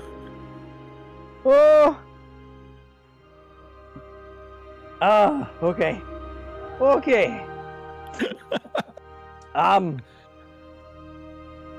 That didn't work. You know, the day we get a larger bag, I'm gonna just stuff Chef Saltthroat in there and just take him with us wherever we go. He can't really fight We back. could just Can't really roll stop the us. barrel onto the island. He can't really stop us. Yeah, it'll make me be a bit taller. I'll jump on top of it and just kind of roll on it a little bit. Just hold my hand so I don't fall. Alright. I'm picturing this like dwarf just like doing the like barrel run thing where he's like running backwards on the barrel to cause it to go forward. Yeah, literally. Oh god, every time that comes to my head is the level from Mario Galaxy where you're on top of the star and the ball. And just that song that plays.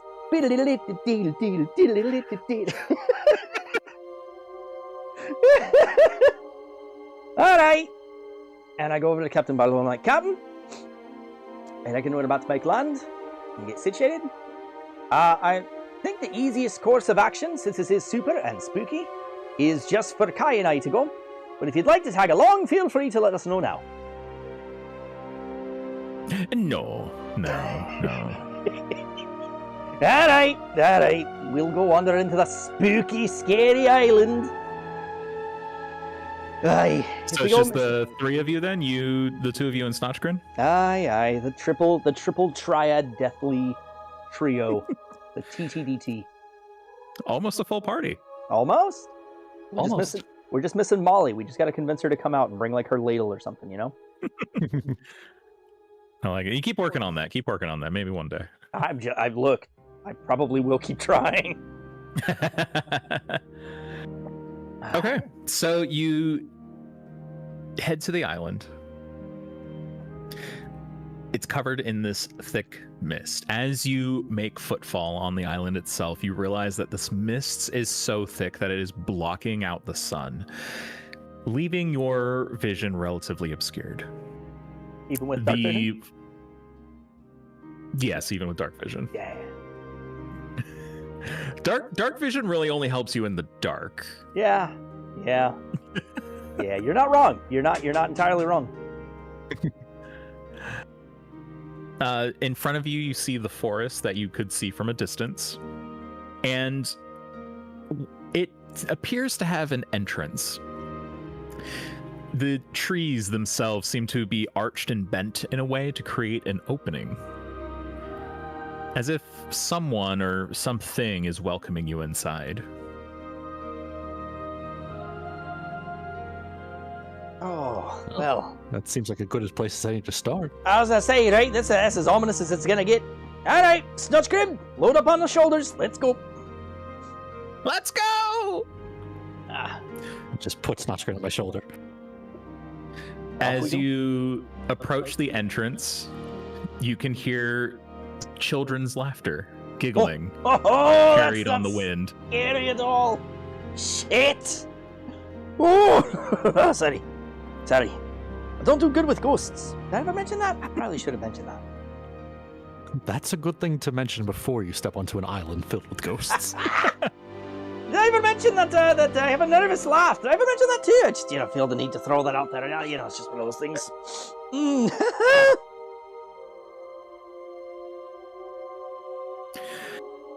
As you begin to walk into the forest, is there anything you'd like to do before you officially start your adventure here? Last chance. Oh God, that's never a good DM call. That's the scary one. This is the save point with lots of ammo and health potions. Right, but I've got like a Leon suitcase problem where I can only fit so much shit on with me at once. Oh boy. We've got everything. Do we need to long rest our stats at all? My stats feel really low, but then I remember I'm level 2. I'm gonna hit long rest just to make sure I have everything. I don't have any foreign statuses on me. I don't think I have anything. Who's throwing shit? Damn, I thought I brought something for light, but I don't have anything for light.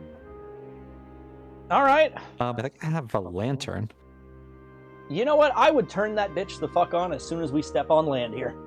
I would turn that bitch the fuck on. So yeah, fast. I'll turn on my lamp. Thank you. That's perfect. Awesome. Thank you. Yes, that thing. Before we go in, why don't I make us some good berries? Oh yeah, make a nice little tray of them. So I'll use one of my spell slots to make 10 good berries. There you go. I'll give 5 to you. I'll take 4 and I'll give 1 to Snotchgrin. There you go. Okay. Boop.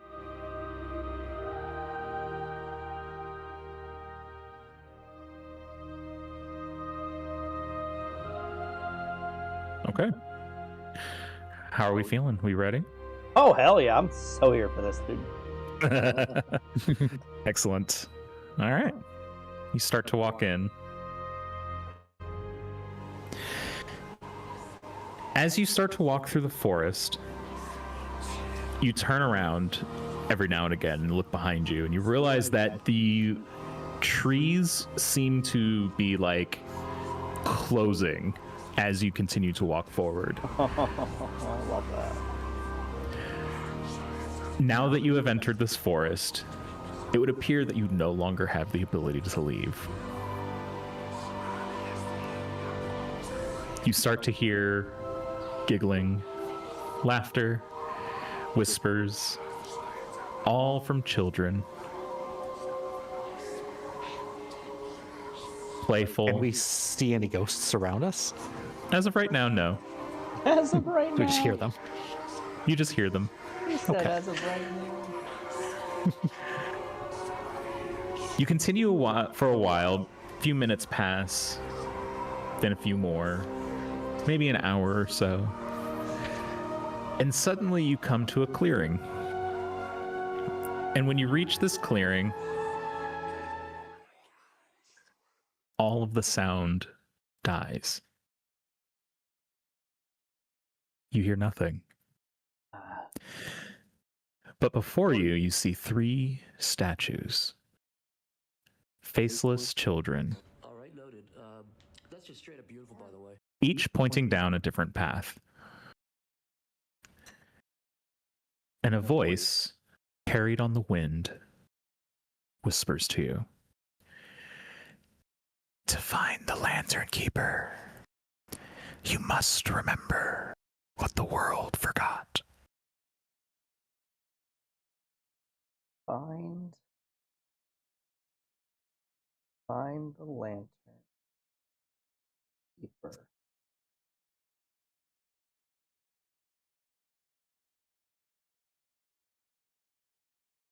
You must find what the land forgot.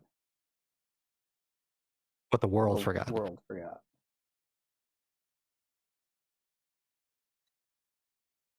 Find the lantern keeper. You must find what the world forgot.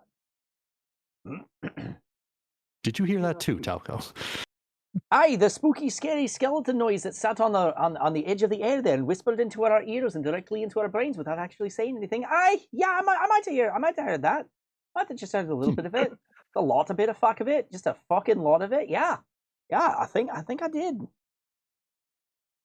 Notchgren, you're not scared, right? You're doing good, right, lad? You ask the question, and you look up onto Kai's shoulders, and you notice that Snotchgren is not with you. Fuck! Oh no. Kai! He was just here. Kai! Kai, I think we fucked up! Kai, how old is Snotchgren again? He's a kid, right? Yeah, I mean, we don't actually know how old Snotchgren is, but... I grabbed Kai by his knees. We brought a child to the Isle of Wandering Echoes, which is known to be haunted by dead kids. We brought the child, and I shake him a little bit, to the Isle of Dead Kids. What the fuck were we thinking? All of these things are true. Maybe he's just playing with the ghosts. Oh, of course he is. We're gonna find him in a nice little room, stuffed up in a nice little attic, playing with blocks, opening doors, opening small little doors. Oh, look at them, they're so cute. And then we're gonna fucking lose him. And he's gonna be a ghost goblin, stabbing things and open up doors, but it's gonna be spooky when he does it, because he'll be dead. Just give Talco a little slap. Die! Calm yourself, man. We'll Thank be you. all right. We'll find him again. You're right. You know, when you're right. Whew. I don't like ghosts. At all.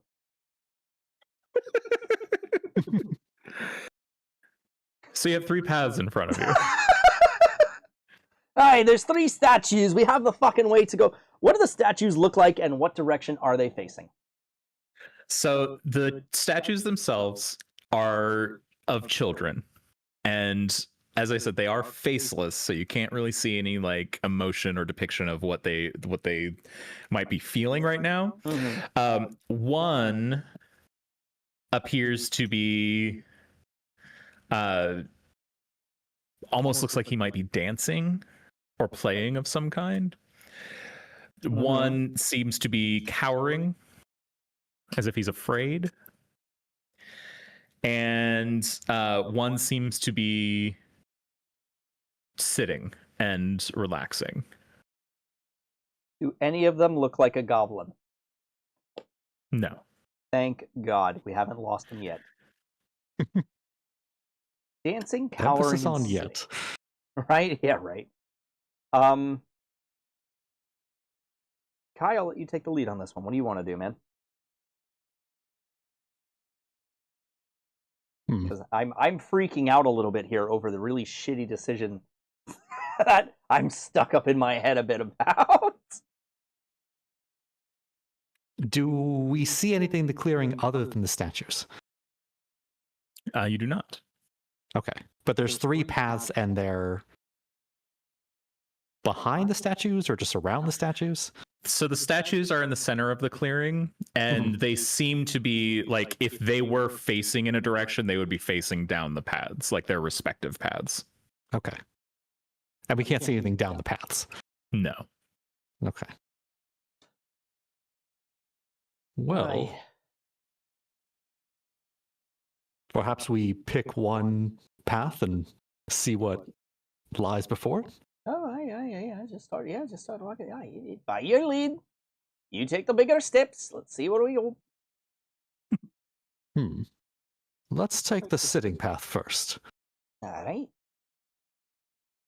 Going down the path with a child cowering doesn't sit right with me. Hey, something about it just screams death and distraction. And you know what? I'm just going to stop. I'll follow you.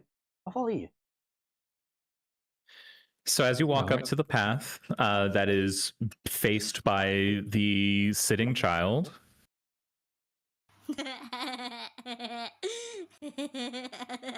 The Oh, dear. fuck you doing with those weird little noises, sir? I need you to understand that was so quiet. I thought that was in my ear for a second. I am alone at home. You cannot do that shit to me, sir. thank you, B, for the voice, for the giggles. Was that B? You bitch! It was Thank you for reminding me unintentional that I have ambience. those. Unintentional ambience is the best kind of ambience. God damn it. Incredible.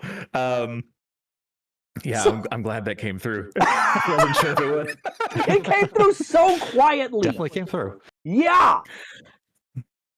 All right. So as you approach the path, the trees bend to block your way. Oh, okay. Hmm. They don't want us going through. They say not to go through. We'll listen to the trees, right? Yeah. Ooh, Pocahontas, listen to the trees. Where are we going, Kai? All right. Let's try the path with the dancing child. Definitely sounds jovial. Happy even. Happy for what? Snotchkin being alive? Yep, big fan, big fan. As you start to walk down the path,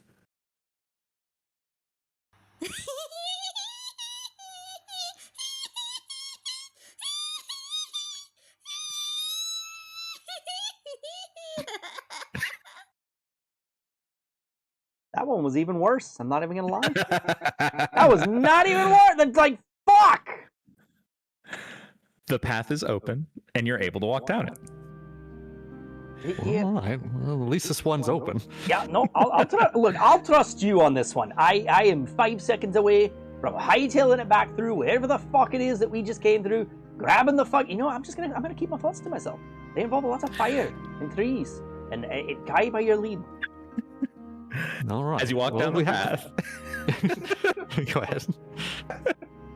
as you walk down the path, you find yourself spending some time hearing the giggles, hearing the laughter, and eventually you come to another clearing. The trees, of course, as you've been walking, have been closing in from behind you. And eventually you make it to a clearing that has what appears to be almost like a playground.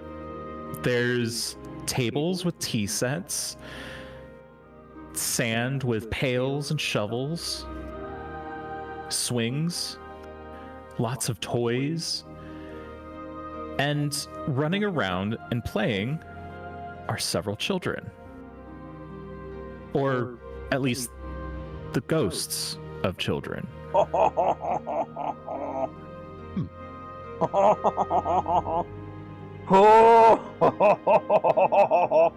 Right?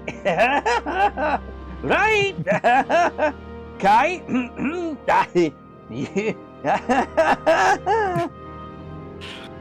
I'll try something. If you be so kind. So I just sort of walk forward a bit and raise my hand up and say, "Salutations, little ones."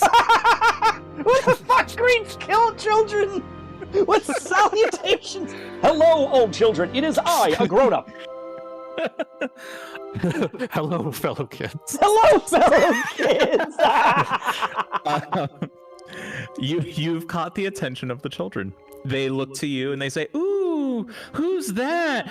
Oh, he's so big. Oh, he's got scales. He's scaly. He's like a dragon. Oh, hey, mister. Hey, mister. Do you want to play with us? Oh, can you be the big scary dragon? Can you play with us and be the big scary dragon?" I sort of turn to Tauco and just shrug and go back to the kids and say, "Sure, I can be the big scary dragon." And all the kids, you can see that they kind of cheer and they get excited. And they're, yay! Oh! Quick! Grab your swords! And you see them run around and like pick up just random things like shovels and toy like lengthy toy things. None of them are actually swords. They're all just various toys of sword-shaped length. And some of them also grab round things that could be potentially shields. And they all run back to you and they say, did one of them find the really good stick? "Oh, one of them found the best stick." Fuck yeah, best stick. And you can see he's so proud of that stick too. He's just lifting it up above his head. That's secretly a legendary item. Whatever you do, get your hands on that guy. The one true stick. And they run back to you and they say, oh, wait, who are you? Oh, do you want to play with us too? I'd love to. I'd love to play with you little ones. I'd love to. Ooh, okay. Let's see. Here's how we're gonna play. Dragon, you go stand over there. And he points to the other side of the clearing. All right, I'll follow his instructions. Okay. And they turn back to you, Talco, and they say, okay, here's the plan. Hey. We're going to get into formation, and we're going to go and attack them. Okay, definitely. Okay, do you all know the formation? And the other kids are like, yeah, we know this. Yeah. And they look to you and they're like, do you know the formation? I'm really good at following along. You can show me as we go. Okay. So we're gonna stand. It's the Centurion formation. I learned this in a book. The Centurions would stand in lines and they would lift their shields up, and then nobody could attack them back. So they were able to attack things, but then no one could hit them back because they had their shields up next to each other and they formed a wall. And you see, I take out my shield from behind me and I'm like, oh, like you mean like this one, like this big one. Oh, yeah, that's such a big shield. Oh, this is gonna be great. Okay, everyone get in a line, and they all start like standing next to each other and lifting their shields up and sort of holding them next to each other, and they kind of make a big space for you to sit in next to them. Okay, all right, I'll stand here. Okay. On my mark. Charge! And all the kids just break out into a sprint and start running towards Kai. And as I'm running and screaming, this is like legitimate fear scream. Just like full-on terrified being surrounded by these children. But I'm playing it off as a big boy scream. But my eyes are wide and terrified. So it's like an All right, and the moment I see them start charging, I'm going to get down on all fours and go, roar! I'm a scary dragon! Guys, he's a scary dragon! He's roaring at us! Get him! Jump on him! And the kid's like, you're not entirely sure what the sensation is because they're ghosts, but these ghosts of children try to jump on you and try to like land on you, and you can tell that they're landing on you, but there's no weight to it. It's just like almost like an ethereal presence sitting on you from multiple angles. You are being dogpiled by ghost kids. As they pile on top of me, I'll just sort of fall over onto my back and just start screaming, "No, the great warriors are taking me down!" I'll gently bop you on the head with my shield, just boop, boop, boop, boop. I'll make boop noises to try and distract myself from the spooky ghost kids. Oh, critical hit. Oh, he went down. Guys, we did it. We did it. Guys, we won. Hooray! We won. Hooray! Hooray! Oh, wait. Wait, Mister, are you hurt? Are you hurt? Are you okay? Oh, yeah, the dragon got me something fierce, and I point at my Not elbow. you. We know that you're fine. You didn't do anything. Oh, I'm sorry. I'll stand up and stretch my arms out and say, "Not only am I fine, but you brave warriors have broken the curse, and I am now a prince." Yay! Oh, he's a prince! Oh my gosh! Oh, yay! Yay! So all the kids are cheering and they're excited and they're happy and they all get up and they start running around. They're like, oh, we should have a party! Yeah! Oh, what about a tea party? Yeah! Oh, I love tea parties! And they start running over towards, you can see some tables are set up and they have teapots and little teacups set up already. As well as the seats are filled with like stuffed animals, with several empty seats for the children themselves. But you can see they run up to a couple of stuffed animals and they just kind of pick them up and toss them inside. And they say, guys, come here. We have seats for you. Come sit with us. Have tea with us. All right, I'll start walking over. Really?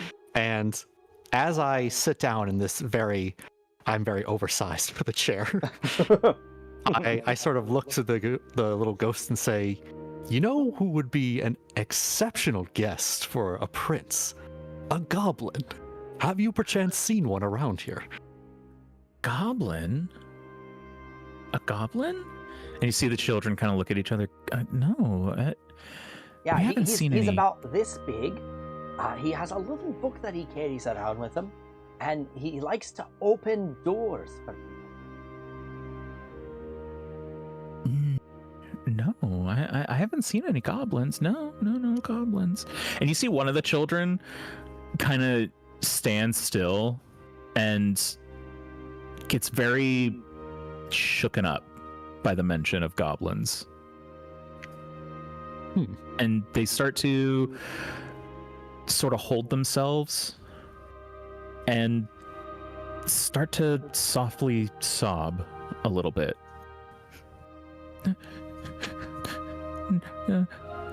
I look at Kai and I'm like, dying, the ghost kids. Like I say it like through my teeth, the ghost kids are dying. I don't like goblins. The last time I saw goblins was on my father's ship, and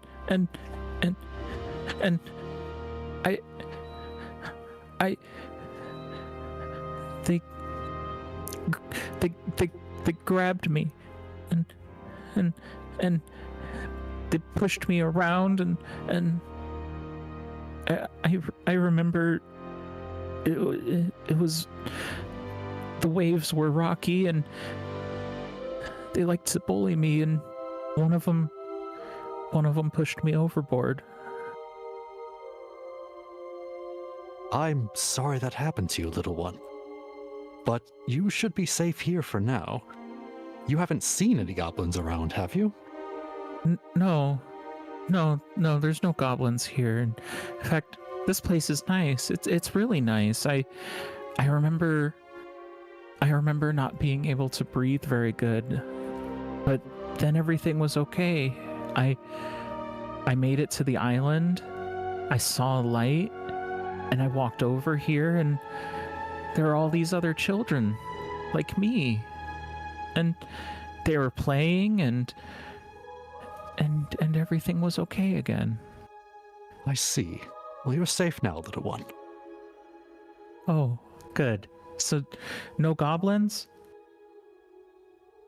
There's no goblins here at the moment. Oh, good. Okay. And one of the other kids kind of walks over and sort of hugs the child who was crying, and he says, "Let's have some tea, okay? Yeah, okay, let's have some tea." And they all start to go and sit down in their seats, and the 2 empty seats are still there waiting for the 2 of you to sit in them. Oh no, we had assumedly followed them and to sit. I know, yeah, because Doc was talking about how the seat might be a little too big, but he was sitting down kind of thing. I guess I must have gotten up a little bit to talk to the kids, so I'll sit back down. Yeah, definitely sit. Yeah. So the kids start to, you'll see, there's 2 tables, and one of you is at each of the 2 tables, and the kids, one of the kids at each table will like stand up and will grab the teapot and starts to mimic pouring tea out into the teacups, but there's no actual liquid in these teapots, so it's all very imaginary, right? They're all having just silly fun, playing fancy tea party, and they set the pots down and they all grab their teacups and they put their pinkies out and they start to sip and they say, "Oh, how has the weather's been so lovely as of late? Oh, yes. And oh my, of course, we have our guests of honor today. The Prince Dragon is here with us to share some tea. Oh, please, oh, Prince Dragon, what stories do you have of the kingdom that you're from?" Well, long ago, I was an evil dragon that was bent on stealing a princess from the top of my castle. Oh. But eventually, I fell in love with the princess, and her love transformed me into a prince. But then, an evil witch transformed me back into a dragon. Oh no! I've been wandering ever since, looking for my princess. But you fine young fellows broke my curse. We did, didn't we? Wow! And another child kind of looks and he says, "Wait, but what about your princess?" Alas, I still wander the earth looking for her. But where is she? Where'd you find her in the first place? I found her in the magical kingdom of Cyprus. Cyprus? Where's that? And they kind of look at each other. Do you know where Cyprus is? Oh, I don't know where Cyprus is. Well, is there a way we can help you?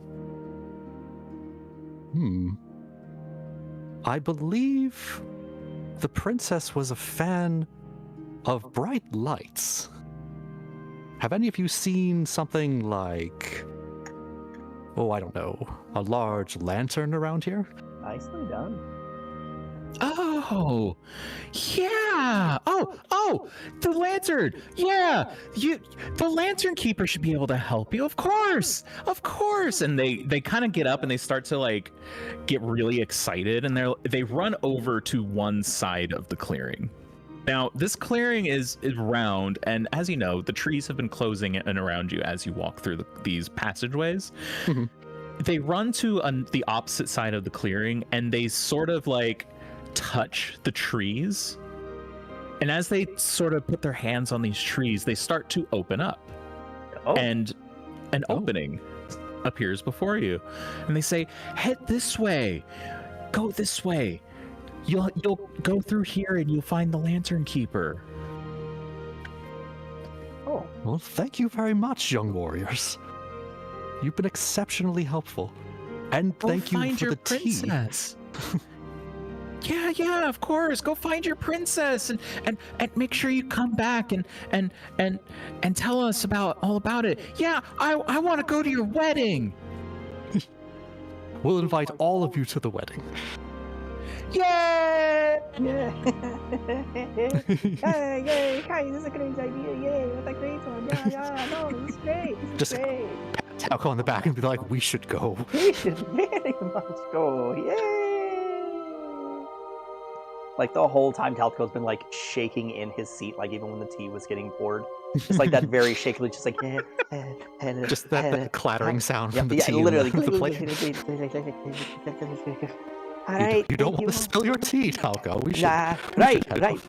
Just have the shakes today. That's you know how it is. Just sit in sometime. Ha ha ha. Ha. Good old grammar sense. Ha ha ha.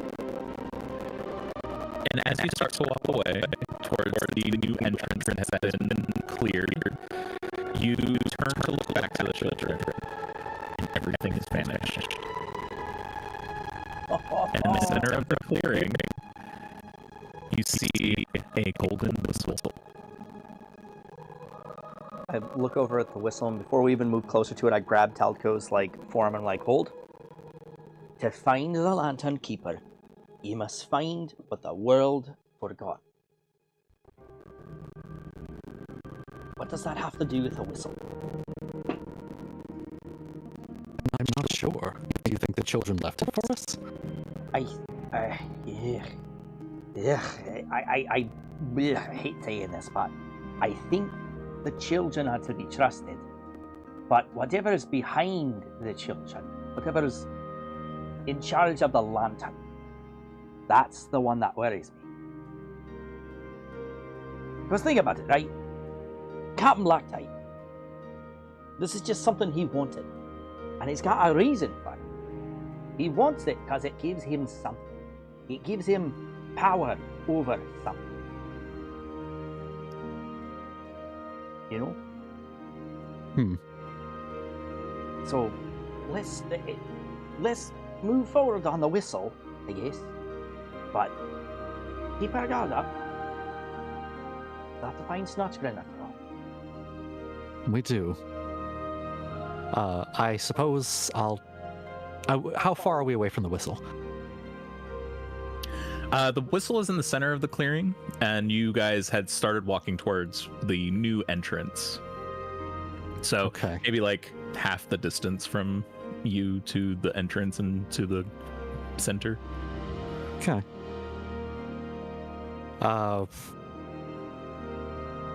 Shall I take the whistle? Aye. All right. I'll walk over. Talco, do you want to come with me just in case the Aye, clearing closes? absolutely. Yeah. So I'll walk over and just like slowly pick up the whistle. Okay. You walk over, You know, and as detection your of good and hand evil would touches be the whistle. really fucking useful right now. As your hand touches the whistle, nothing happens. It's a normal whistle. You pick it up. Okay. I'm gonna scoot my butt back to the clearing or the path. we're gonna speed walk that. Nice. Well done. As you walk, or do you start walking through the new passage? Yeah. The passage the children opened. Excellent. As you start to walk through the new path that's opened up, you walk and continue walking, and you come across a clearing. And in that clearing, all the sound goes away. And in the center, you see 3 statues of faceless children. You realize that even though you have walked in a different direction from the clearing that you just were in, it seems to have walked you right back to this clearing. And the 3 statues that you saw before still remain. Did we notice anything different about the dancing statue?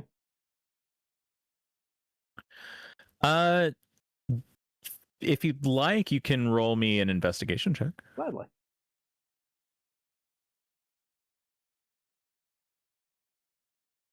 +1, but you know. Oh no! I'm still scared about the children. Children's scary. You do seem to be a bit terrified. Just a little and bit. Nothing out of the ordinary stands out to you, probably because your mind is too compromised with the thoughts of ghost children, Yep. the loss of Snotchgrin, Yep. and Yep, that's very much a statue. That's very much a statue. Still there. Yep, still statuing. Still standing there. Can we get the fuck out of here and find Snotchgrin? I think I'd like to do a check as well, just to see if anything around us has changed. sure. Is that investigation or? Yeah, investigation would be good. No. Not much. 8. I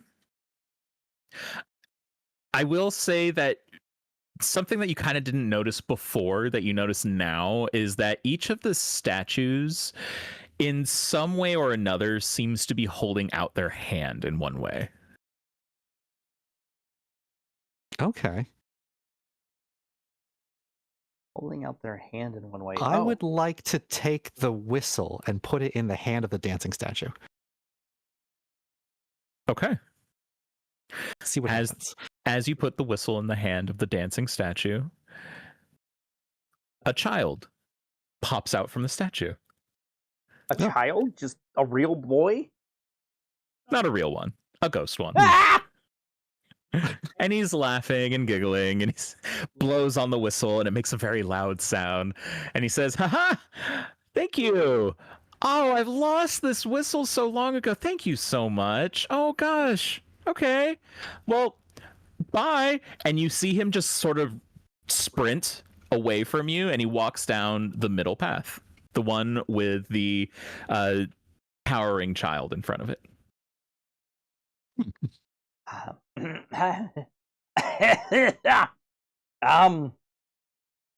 We have to go that way now, don't we? That seems to be the next path. Fuck! All right, I think it's out of my system. I think it's out of my system. A pat on the shoulders, be like, it'll be all right.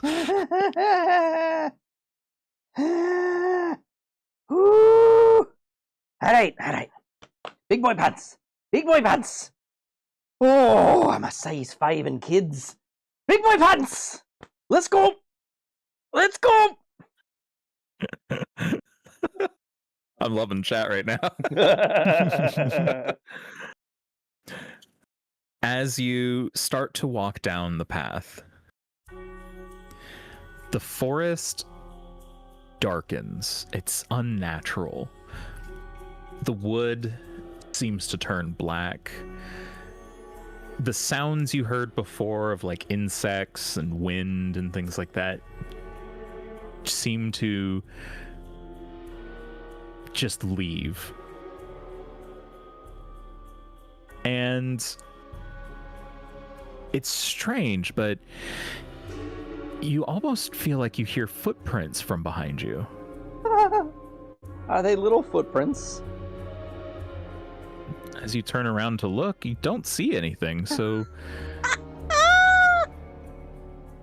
You know, it's times like this that I'm happy I have a -1 in perception. Maybe I just don't notice.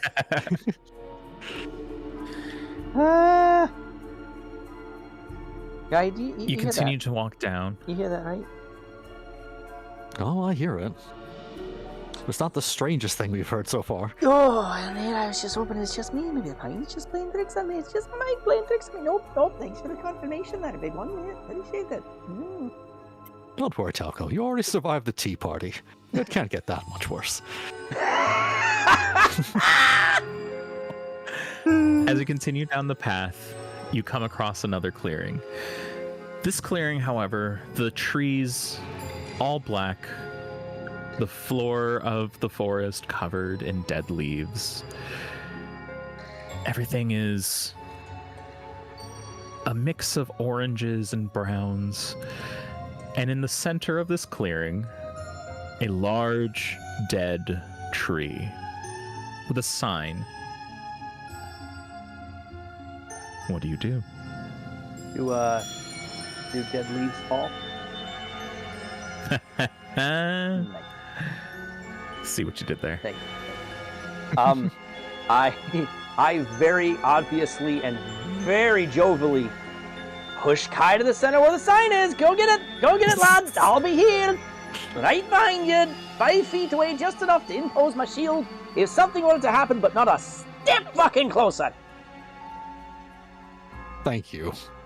I'll investigate the sign. Make a note on how so deathly afraid.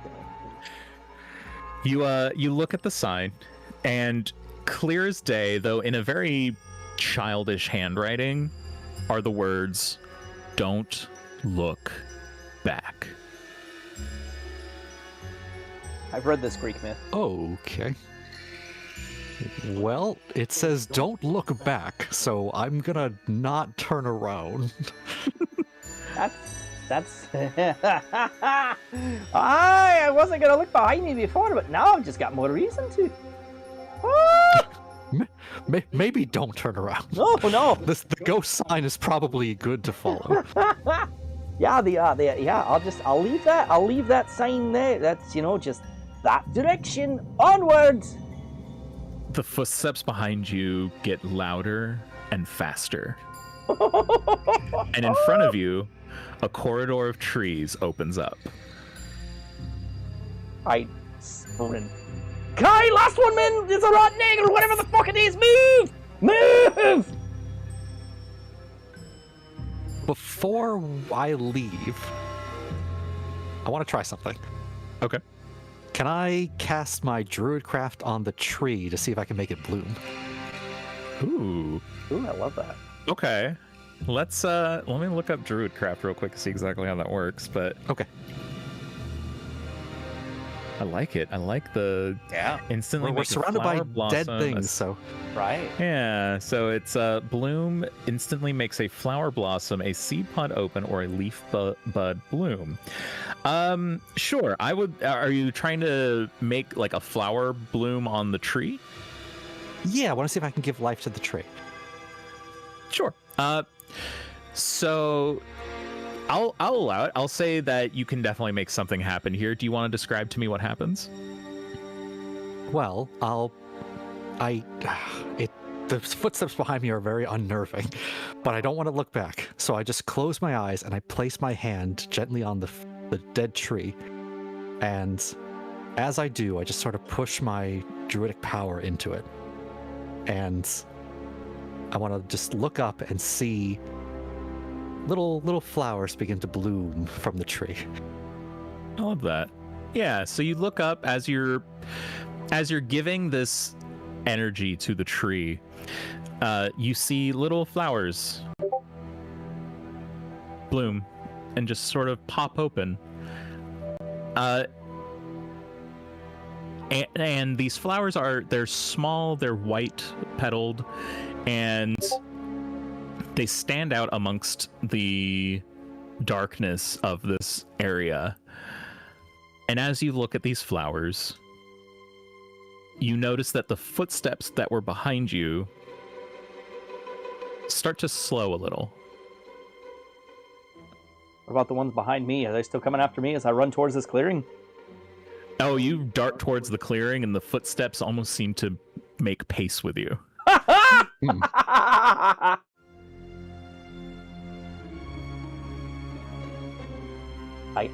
don't stop. Like I can confidently not see what's going on behind me, and I can't hear a flower bloom, so I'm gonna assume that I'm running forward. Yes, don't look back, Talcum. I'm just trying something. Try on! This clearing's here, though. It looks great. I'll keep pushing my energy into this tree and see if I can make it grow even more. Give me 1 second. I have a message popping up in my stream that I don't want in my stream, and I don't know what caused that.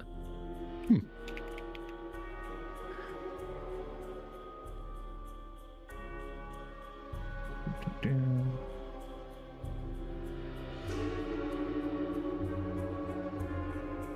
there a way to delete like an individual message?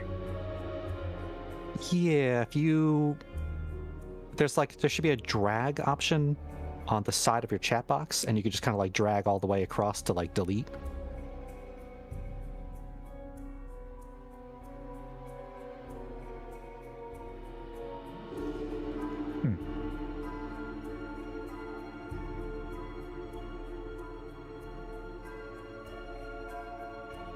I've got a separate chat box, so maybe it's different for me. Yeah, I don't know. I just use the pop-up one. Yeah, that's what I used to. Mine popped out. Yeah. Basically Stream Elements has a new thing called Grab Tap. I don't know if you guys have seen it. No. I had checked it out, and I guess because like to check it out you have to like sign in, and for whatever reason it seems to have decided that I now want to receive messages from it, and I'm like, please do not put that in my chat. And now I'm like, I need to turn this off. Oh yeah. Oh, absolutely. Take care of your business. In the meantime, we'll catch up on chat. They seem to be very happy giggly at how this is all going so far, which is always a plus. Nothing like that. Nothing like a good happy giggly. Y'all having a good night? Y'all enjoying some stream hollow? Spooky stream hollow.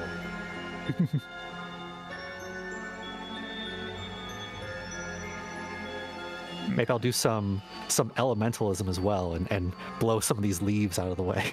Yeah, right. There you go. Right, turn into like a leaf blower. Want to do my druid stuff? Right, do your druid stuff. Do the thing, druid.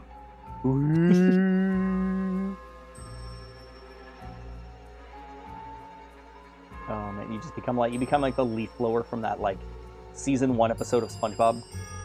Yes. Yes. That's exactly what it is. It's just blow all the leaves away. Suck up the ghosties while you're at it. You know, just turn that leaf blower inside out, will you? I don't think I have that ability. Unless they're animal ghosts, in which case I could totally talk to them. Ooh, that's true. I didn't think about that. Okay, I think we're good. Sorry about that. Yeah, no worries. If it helps, I didn't see it on share chat. Yeah, it told me that it was only visible in my chat, but I don't want it visible in my chat at all. So Absolutely. Makes sense. But yeah, if you see something pop up or an advertisement for GrabTap or something, it is from Stream Elements. It is a legit thing, but it's not a thing that I want to be a part of, so ignore it. You shouldn't see any messages pop up in my chat for it anymore, though. Cool. All right, back to the game. Back to it. Yeah. So I'm putting more of my energy into this tree, and I'm beckoning air as well with my elementalism to blow the leaves away from me as well, the dead leaves. Okay. Yeah. So this, I like it. I like this effect. I'm trying to think of what it might do in this situation. Yeah, no, that's all right. That's all right.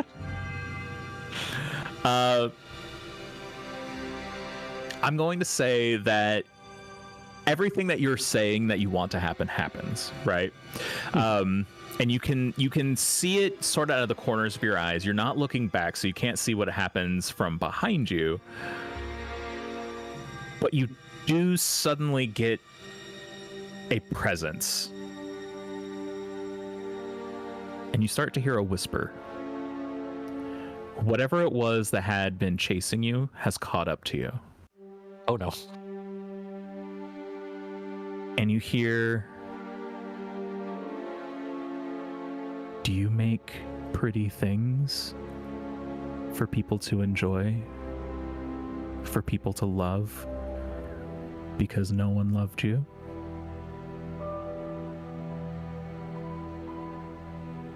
Just kind of take a deep breath here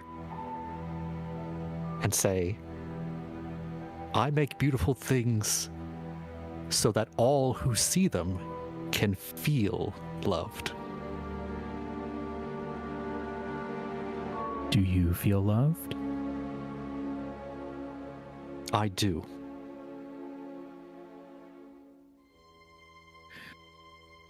And as you say that, the presence seems to go away, but you are still standing in the middle of this clearing. Okay. Meanwhile, Taldco, you're being chased down. Get away! Get away! Get away! Get away! Get away! Get away! Get away! Get away! Get away! Get away! Get away! Get away! Get away! Are you still running down the? Absolutely! Just fucking flying! Abso-fucking-lutely! What do you do? I'm screaming and running! What else would you do in a situation where you're being chased by a ghost in a situation where you do not like ghosts? I suppose that's true, but the footsteps that you're hearing are getting louder and louder, as if it's getting closer and closer. Is my screaming not loud enough to drown them out? No. Then I scream louder. This is the only thing I know to do in this moment. I don't know what else to do, so I keep running and screaming until my voice starts to give out on me, and then I'm just running and gasping for air. Okay. Okay. Kai, you're standing in the middle of a clearing, currently pumping energy into a tree. You hear some shuffling come from behind you, as if something is moving amongst the leaves.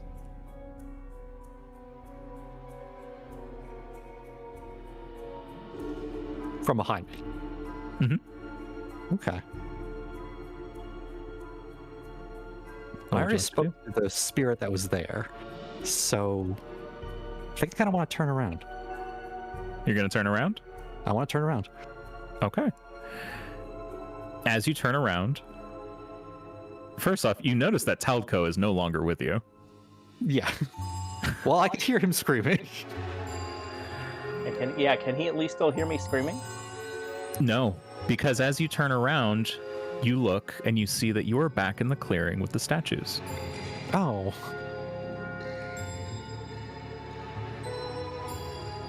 Has anything changed, or? No.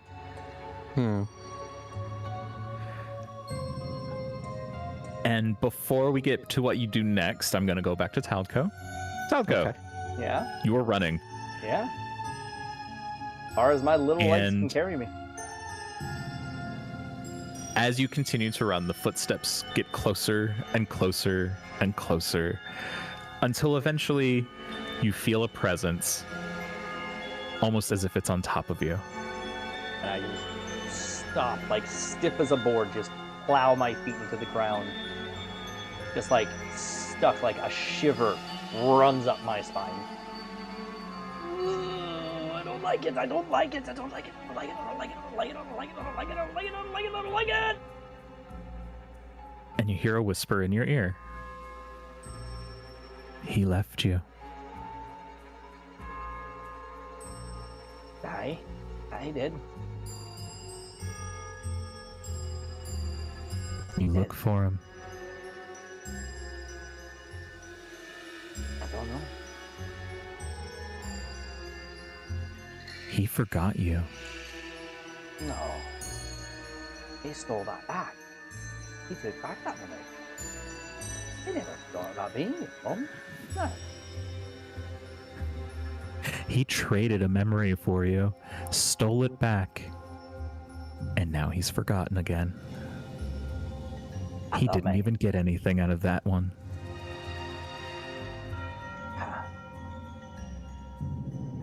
He found out where something was. Yeah. Hid it off in that head. Grabbed the salt. Touched the scale. Took his memory back, but that doesn't mean you knew how to put it back. I suppose. I didn't actually think it. Oh, no. I didn't tell you about me, Mum. No. He would. He would. And so will everyone else. Big on it. Yeah, too big. Strong. Everyone will know us eventually. But yeah, they'll go away. What have you done to be remembered for?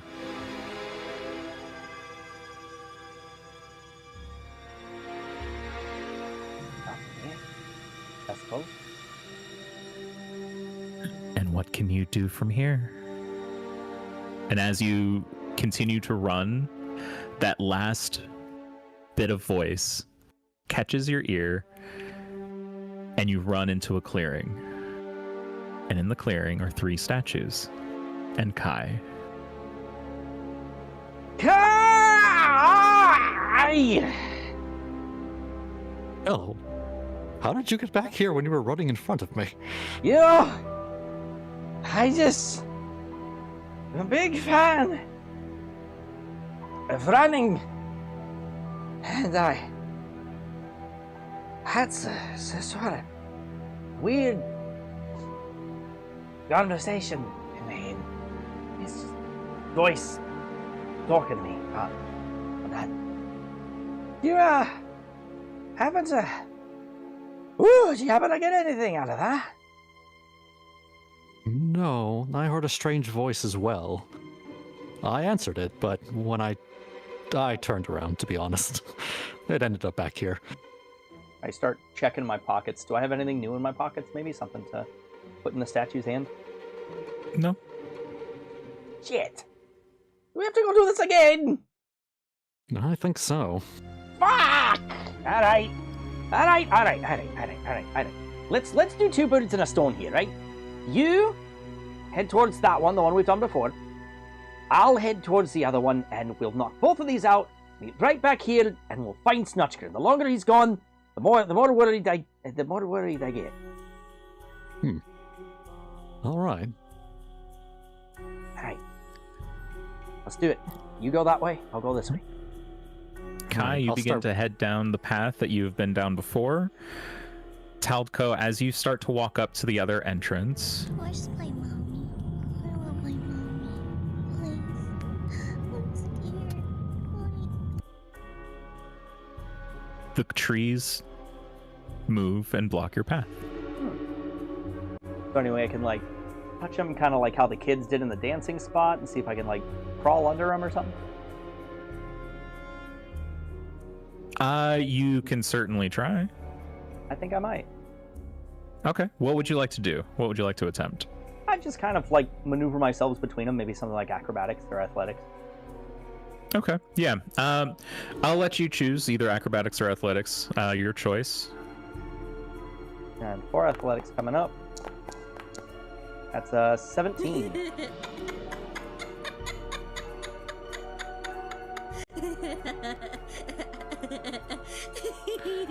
Your children. No. just no. It didn't work. Well, shit. Alright, let's see if we can. Alright, gotta go. Would you like to try again? I have 2 more laps to use. You know what? For shits and giggles, let's keep trying while Kai goes and messes with the other one.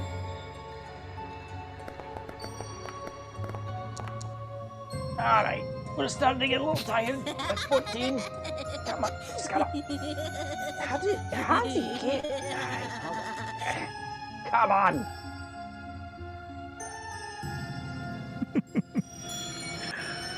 Kids are gonna stop laughing at me. I'm gonna fucking lose it. And lose it. Woo! Let's try. Stop laughing at me! Ugh. Is there anything else you'd like to try? Try again. Okay. Meanwhile, while you're attempting that, I'm going to move 14 back to again. Kai. Okay. Kai, you are walking down a familiar corridor. You see the trees darken, the leaves browning, and eventually you find yourself in a clearing with a large dead tree in the center and a sign that says, "Don't look back." All right. Has anything changed? Did the tree go back to its dead self? It did. All of the Okay. flowers are gone. All right. I guess I'll try walking forward. As you walk forward, you start to hear footsteps behind you.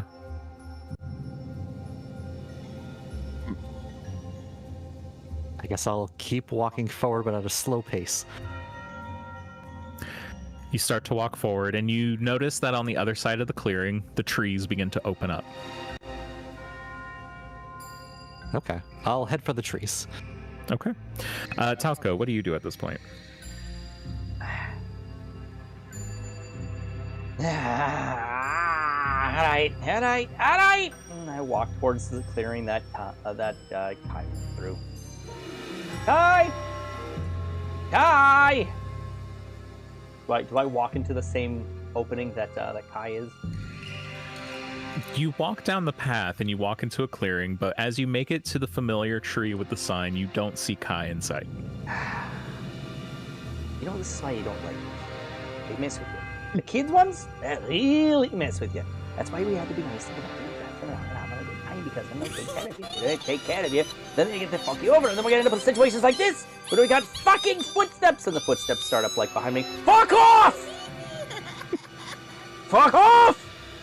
I'm not turning around, but fuck off! As you start to walk, a clearing opens up for you. Oh. Okay. I walk through the clearing. As the same corridor that you walked down before, as you walk down it, the footsteps continue to follow you. All right, and I walk. Just walk. They wait for them. As you continue to walk, we're going to jump back over to Kai. Kai, you are currently walking down a corridor of your own. Footsteps are getting closer and closer. What would you like to do?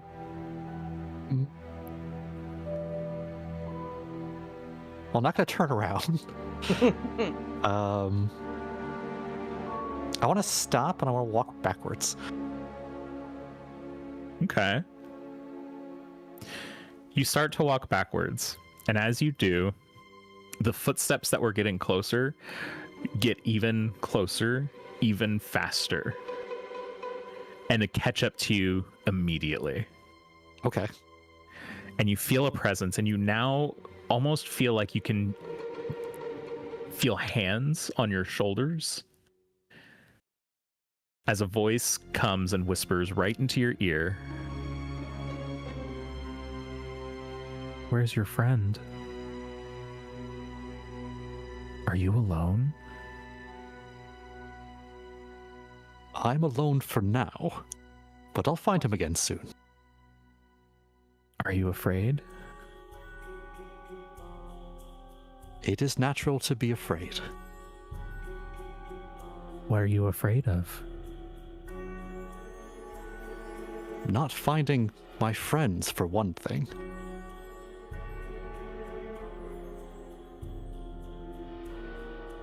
And you feel the presence sort of lift off of you.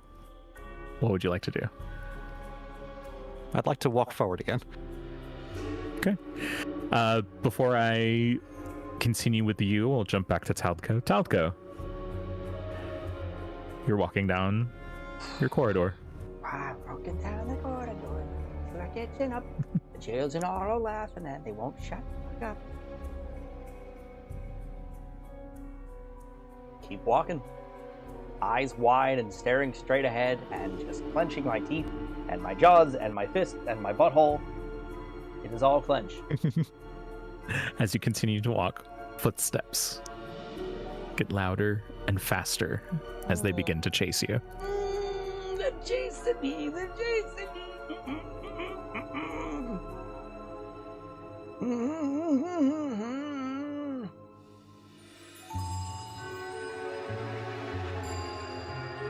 Taldko, No. you're walking through the woods. No. There's no one around. Your phone is dead.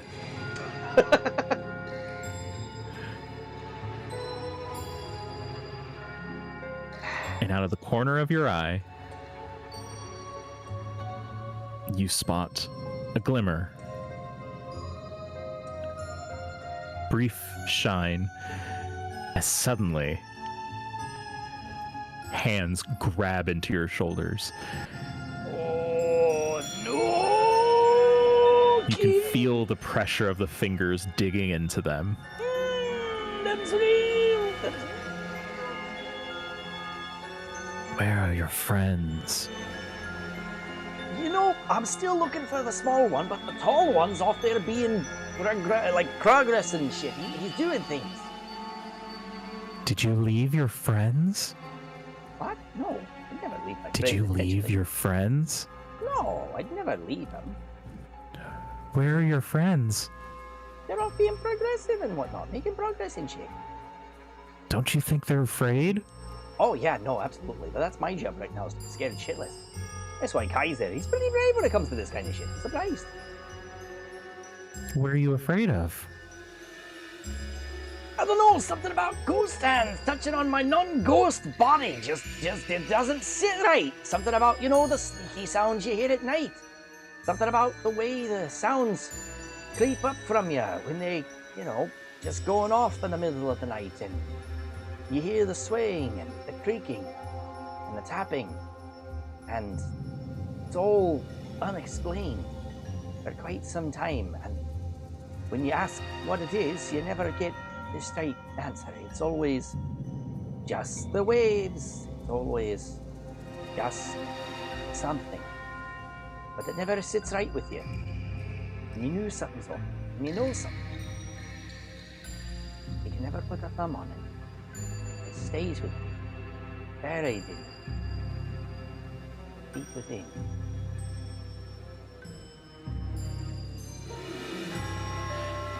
And as you speak these words, the hands lift off of your shoulders, and the presence is gone. Ooh. Wow.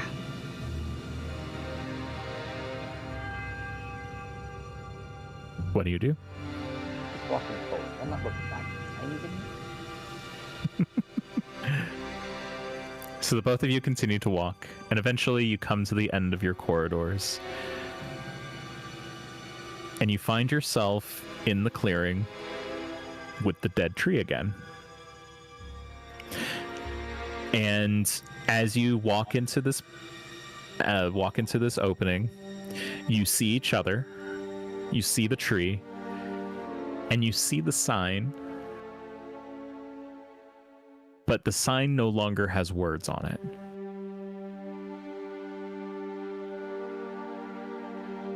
What do you do? Well, I turn to Talgo and I say, "Oh, good thing we found each other again." Hey, buddy!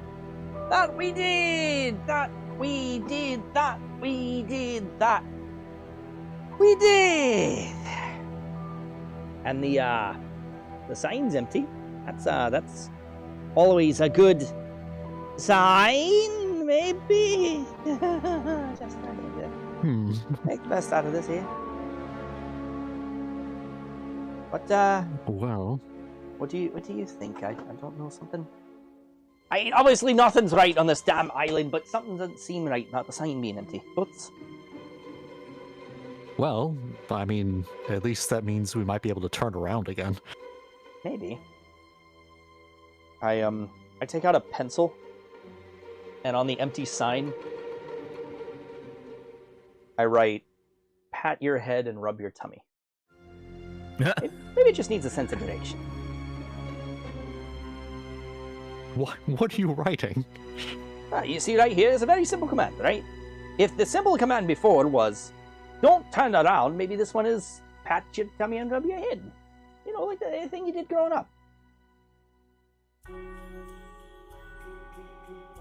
I guess it's worth a try. And I pat my tummy and rub my head. I'll pat my tummy and rub my head. As you start to pat your tummy and rub your heads, sentences I did not think I was going to say tonight. You sort of just like stand there and you kind of watch each other and stare at each other as you're patting your heads and rubbing your tummies. And eventually you do this long enough that you blink, as you naturally would. And when you blink, the clearing's gone. The tree is gone, the sign is gone, and you find yourself back with the statues. Oh. Do we have anything in our pockets or in our hands to put in the The hand? No, but you can see that on the statue that was cowering, that in its pocket of its shirt is a handkerchief. Oh. I'll take the handkerchief, but like very wearily.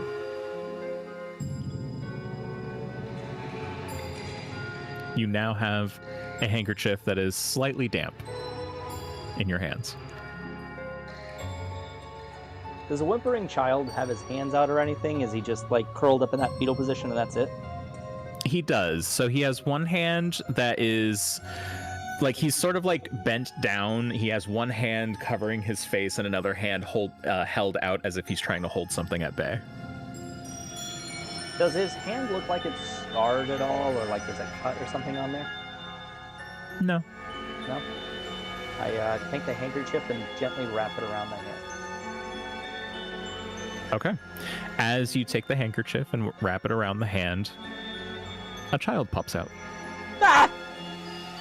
Fuck! Or at least the ghost of one. Of course it is! And he is sobbing and crying and cowering, and he's is he gone? Is he gone? I just kind of kneel down by the child and say, "Is what gone?" The big scary guy. He kept chasing me. He kept chasing me. I kind of look to Talco and say, "It must be the entity that was chasing us." And I look back to the kid and go, "There's no entity here now. You're safe." Oh. Okay. Thank you. And you can see he kind of looks down at his handkerchief, and he looks back up to the two of you, and he starts to walk down the third path. It's getting dark out. Do you want to come to my house and have dinner? Sure. Sure. Oh, okay. And he starts to walk down the final path.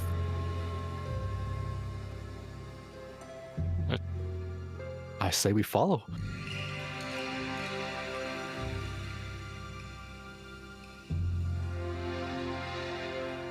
I guess we'll just keep going.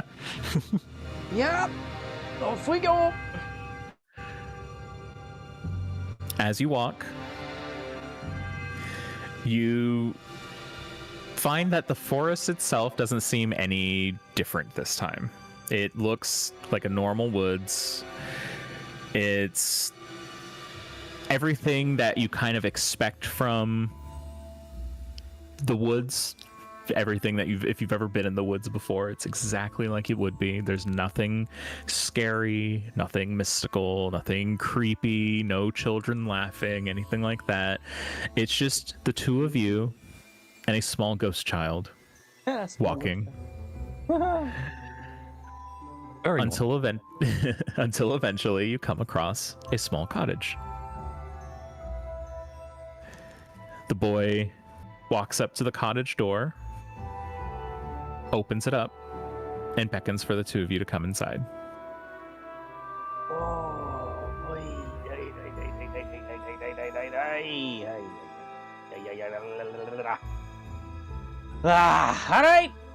right. Off we go. Yeah, I'll follow. Step into the house.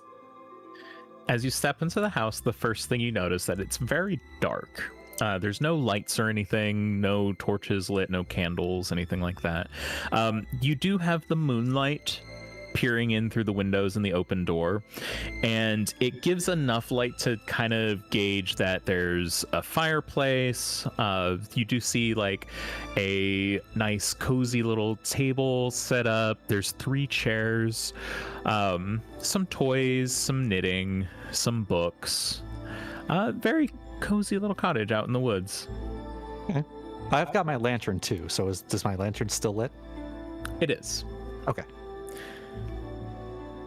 So it's able to shed light enough, like, that you're able to see, but you can tell, like, the fireplace could be lit, you know, there's candles and stuff. There's nothing lit currently. Okay. And the boy ghost starts to light some candles, and he kind of turns to you and he says, my parents aren't going to be home for a bit, but we can start without them. Can you guys light the fire in the hearth? Yeah. Sure. If you don't mind, I'll take care of this one if it means not having to look directly at everything that's going on. Great. That's welcome. That's fine. Fire is my specialty. Is there any wood in the fireplace? There is. Okay. How would you like to light it? I would like to use my elementalism to beckon fire. Nice. I like it. Yeah, so you use your elementalism and you create flame, and the fire comes to life, and the fireplace now has a nice warm fire going. The boy turns to you and he says, "Oh, thank you. It's gonna help warm up the place. Can I make you some tea?" And he grabs a kettle that's over on a countertop, and he kind of starts to head over towards the fireplace and hangs it up on a rod that sits above the fireplace. I would love some tea. Thank you. Sounds great. Definitely sounds great. Oh, okay. And as that's going, he sort of wanders over to an area that seems like it would be like kind of like a living space in front of the fire. There's like a rocking chair and a couple pillows laid out on the ground. And he sits down on one of the pillows and looks to the two of you and he says, "Well, there's a pillow and there's a rocking chair. Feel free to sit and while we wait for the tea to finish." Okay. All right. I could take the pillow. Yeah, you do that. Yeah. I'll just sit right here. When you say sit right here, where's that? I'm gonna having a sit on hard the- enough walking around. So I'm trying not to shit myself a little bit.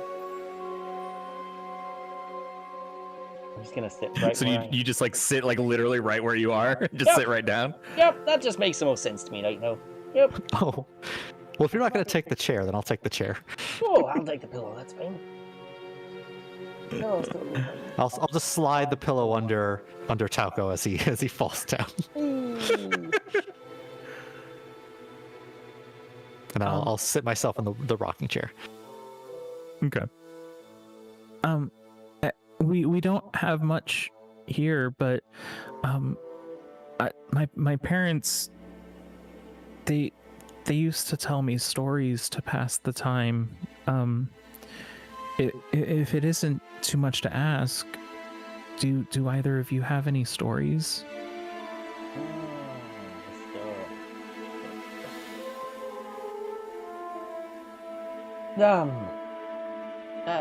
Guy? You got stories of the lad, yeah?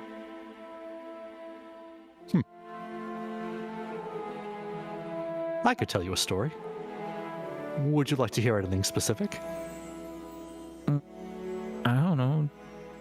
Anything fun? Nothing scary. I don't like scary. All right. I'll tell you a story. There once were 3 snakes. But these snakes wore top hats. That makes them funny. That makes me. Their names were Billy, Willie, and Silly. Each of the snakes loved to go to the market on Sunday. But one day, one of the snakes lost his wallet. That was silly. He was always being silly. Thankfully, the other two snakes were able to pool their money together and still managed to buy Silly his favorite cupcake at the market.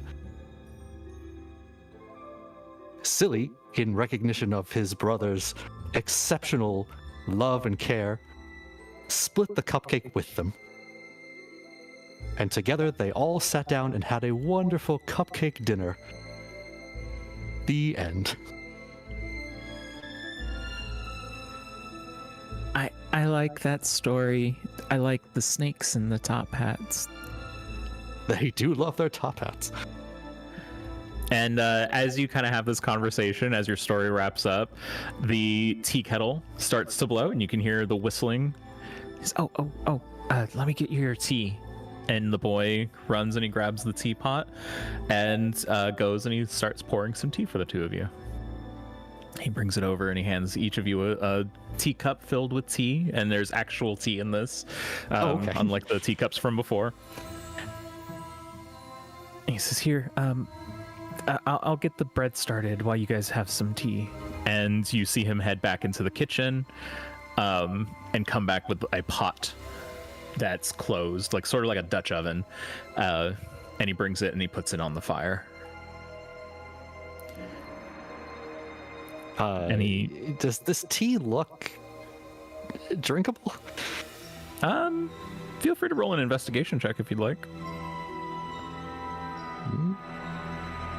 If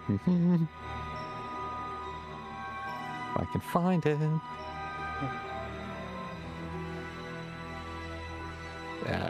Where'd you go? There we go. Oh, baby. We're going to really put this tea down pat. So you kind of give it the sniff test and you kind of waft the aroma and you peer into your teacup and it looks like tea. Like it looks like everything that you've ever had tea before. It smells pretty good. And the boy kind of notices that you're sniffing it and like checking it out. And he says, "Oh, it's a mint tea. Is that okay? Are you allergic to mint?" No, it's perfectly fine. And I take a sip. It's delicious. It is a great tea. I very shakily take a sip. Do you like it? Oh, it's great. It's great. Absolutely great. Absolutely great. It's not you. Just have the shakes. The weather outside. It's got me a bit cold. Looking forward to that fire, you know? Oh, Me up a little. do you need to sit closer to the fire? Oh, no, that's all right. It's all right. I appreciate it, though. Thank you. Your hospitality is very genuine, very, very kind, very kind. And the boy walks over and he grabs another log that's kind of sitting in a pile next to the fireplace and he puts it and starts stoking the flames to just make it a little bit bigger and a little bit warmer. And he goes and he sits back on his pillow and he looks to the two of you and he says, my name's Oren, by the way. Oh, I'm Taldco. And I'm Kai. Taldco and Kai. It's nice to meet you. Nice to meet you too, little one. What's that? What? What has you out here? In this whole cabin? I don't know, to be honest. I was being chased and suddenly everything went dark and then I found this place in this woods and there was a light and a large person holding a lantern, and he started to chase after me. I got scared, so I started running, and I kept running, and everything got dark and scary, and then I found out you.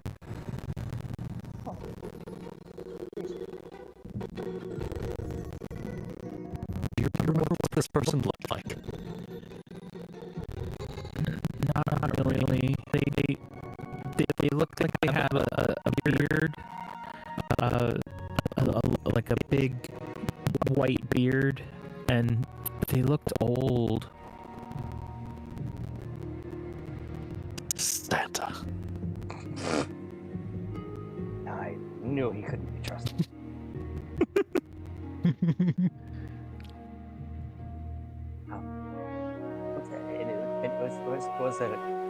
Was there something about him that brought him over to you, or did you just happen to be near him? Did something bring him to you?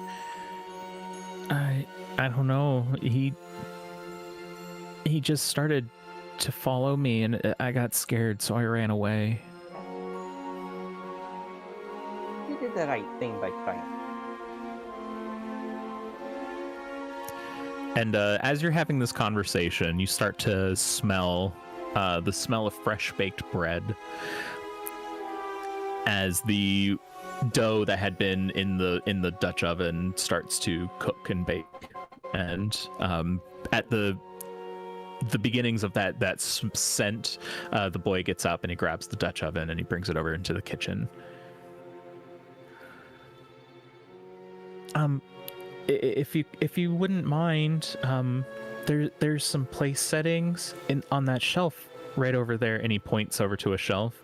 Could you set the table, please? I can handle that. And I just sort of stand up and go over to the shelf, and I guess everything is where he says it is, all the plates and... Mm-hmm. Okay, so I'll just start setting the table with everything that's there. So you set the table, and Oren walks a fresh loaf of bread over to the table, and grabs a knife and begins to cut into it. And he kind of gestures for the two of you to sit down in the other two chairs as he cuts this bread and begins to hand slices of it to the two of you. And this bread is okay. It's not moldy or anything. Yeah, no, it's fresh baked bread. Looks great. Okay. A little bit of rosemary in there. Oh, really? Getting fancy with the spices. Mm-hmm, mm-hmm. I'll go ahead and sit down and take a bite of bread. Same. You eat it. It tastes great. It tastes like a fresh loaf of bread. A little bit of rosemary in it. And Oren kind of looks at you and says, I know it's not much, but I don't really know how to cook much, and my parents haven't been back.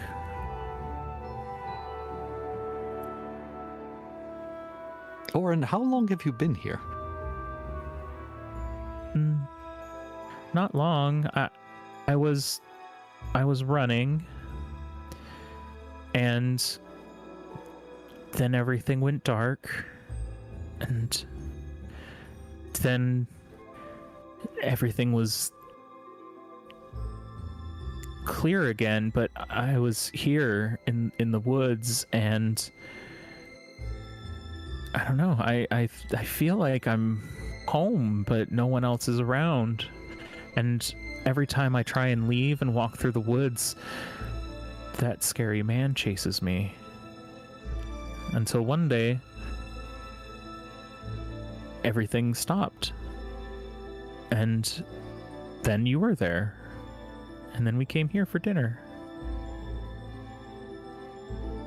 That's all Interesting. you remember. Just up until that point.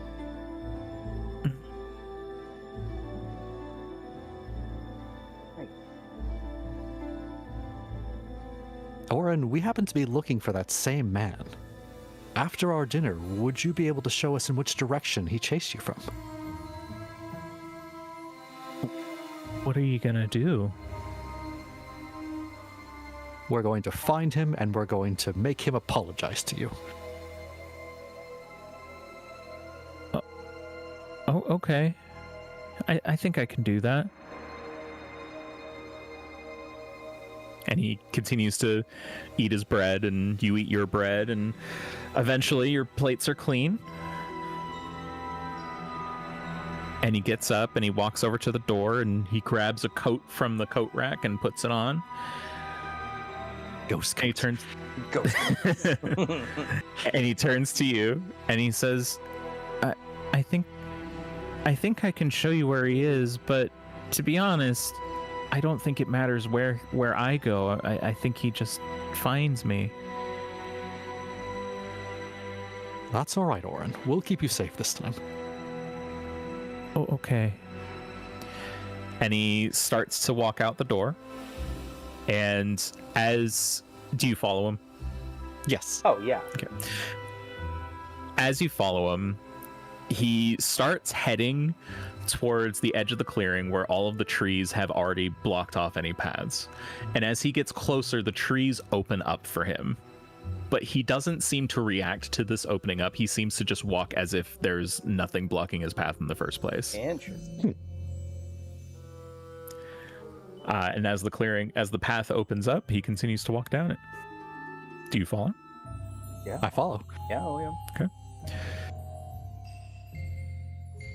You continue down the path, and as you continue to walk down, eventually you see a light. And Oren turns to you and he says, Do you see that light? I do. Aye. Is that him? I see that light every time I start to get chased by him. I think that's him. All right. Hey. Get behind us, Oren. Okay. That's a great idea, Kai. I think I'll hang out back here too. You know, watch over the room, right? Yeah. Thank you, Talco. Yeah, no, hey, anytime, buddy, anytime. I slowly start to walk forward, just making sure everybody's still behind me, but I walk forward. Sure. I hesitantly you- walk behind him. Kai, as you bravely walk forward, and Taldco, as you follow,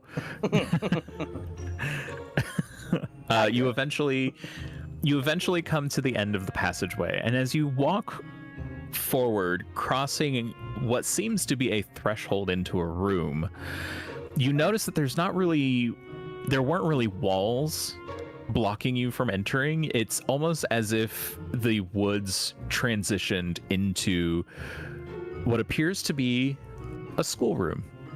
Oh. And in each of the desks is a ghost of a child. This is gonna turn into a corpse party real quick, isn't it?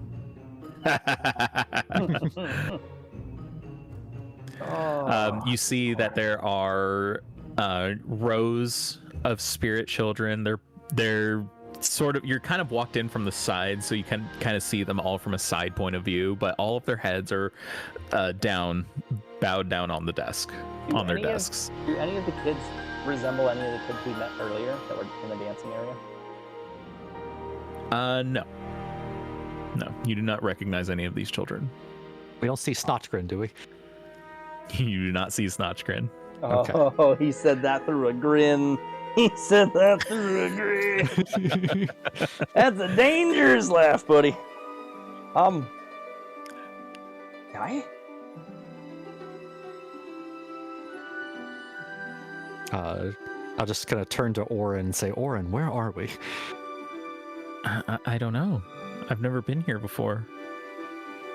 You better go to school? No, we couldn't afford to send me to school, so... Okay. Okay. Are any of the kids looking at us, or...? No. All of their heads are down. Okay. I want to walk up to the... Is there like a teacher's desk? Yeah, there's a teacher's desk, chalkboard, kind of the typical things you would find in a classroom. Okay. I want to take a deep breath. I want to walk up to the teacher's desk, and I want to smack my hand down on it and say, "Students!" As you do that, suddenly all of the kids lift their heads up in surprise. and they just stare at you. All right, just kind of like didn't expect that to work, so I'm a little shaken. But I clear my throat and I say, today's lesson is identifying a goblin. And I just slowly pick up the chalk and I draw like a little really crappily drawn picture of Snotchgrin. Nice. Point to the, You don't want to give yourself like picture a and say, like a performance check on it, just on the chance you draw it like perfectly, like a perfect circle. let's see. Go for it. Yeah, I'll allow it.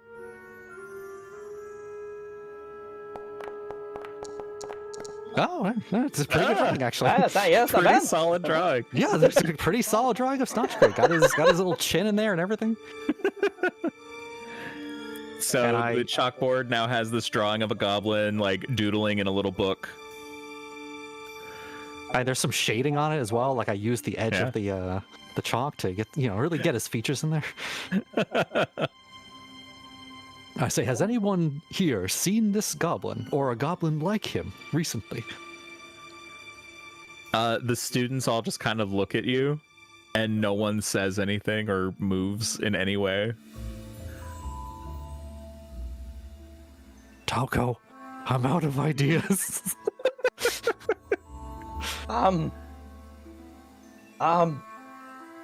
Hello, children!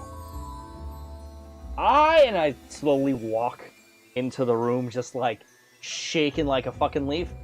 I am your gym teacher, here to teach you about gym. If everybody could start by pointing their hands up, and I raise both my hands up. Do they do No one anything? follows. No one? And then out! And then put both my arms out. Deep breath! Ah! Now everybody point to the nearest lantern! One child raises his hand. Yes, you. A voice comes from this child that you weren't expecting. Oh, fuck. It's very deep. And what have you learned today?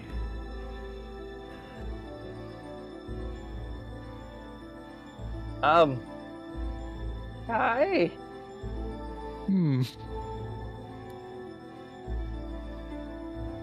We've learned that students shouldn't talk back to their teachers.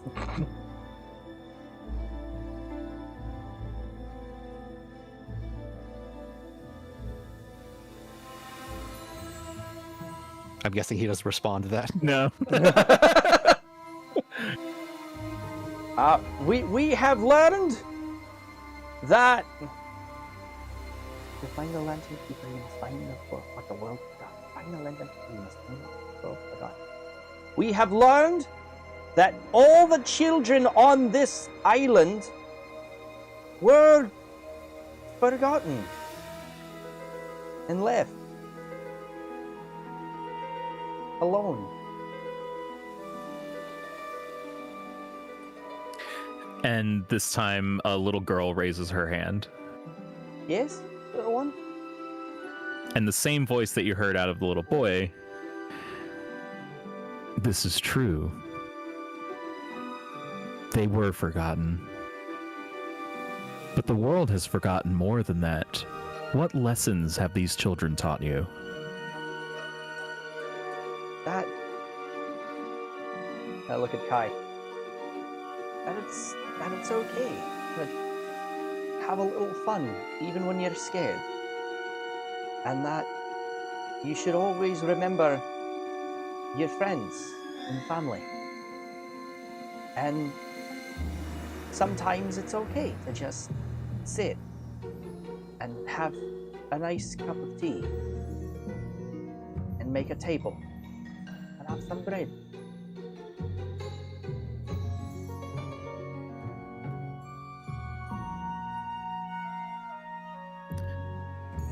Another child raises their hand.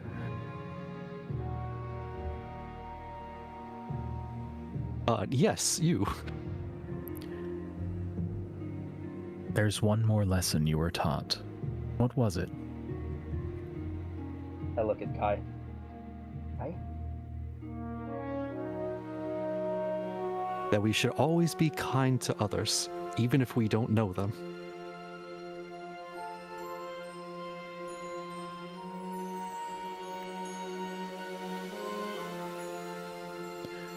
Another child raises their hand. Yes, small child. That is also a good lesson for you to have learned, but that's not the lesson Jesus that Christ, you were taught. guys. There was 3 so lessons, close. 2 of them. It was right there. It was right there, guys. Come on. And it's okay to be scared? It's good to ask questions? And as you say that, a door that enters into the classroom opens up. Fuck me! Don't And just in- open! And in walks a robed figure holding a lantern, long white beard, a balding head, and a deep voice that says, "Indeed. Sometimes the world will forget you. Sometimes bad things happen. But it's always important to remember wonder, hearth and home, and that it's okay to be afraid. Because as long as you have people around you, your family, your community, everything will be okay." Welcome to my island, the 2 of you. I am known as the Lantern Keeper.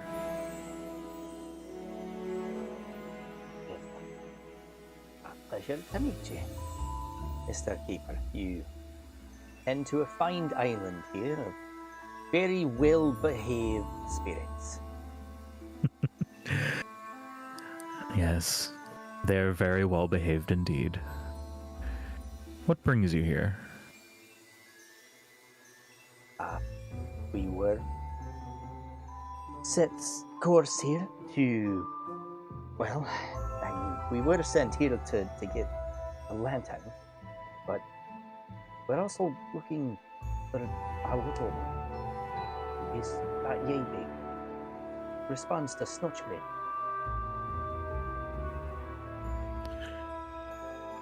Is he a goblin? Aye, He is. the tiniest. And he sort of turns to the door and he opens it back up. And in walks Snotchgrin. Aye, little one, there you are! Snatchgrin. Where you been, buddy? And he runs up to you and he says, "I was so scared!" Aye. Aye, me too. Me too, little one. And the Lantern Keeper looks to you and looks to Snotchgrin. And he says, "This little one found my island, and I thought maybe he was a wayward soul, but he appears to still be all whole." Yeah, we realized taking a little one onto an island surrounded by little one spirits in retrospect was probably not the best idea. It's true. Children do tend to find me very quickly. Not always, but it would appear that your young Snotchgrin found me quite right away.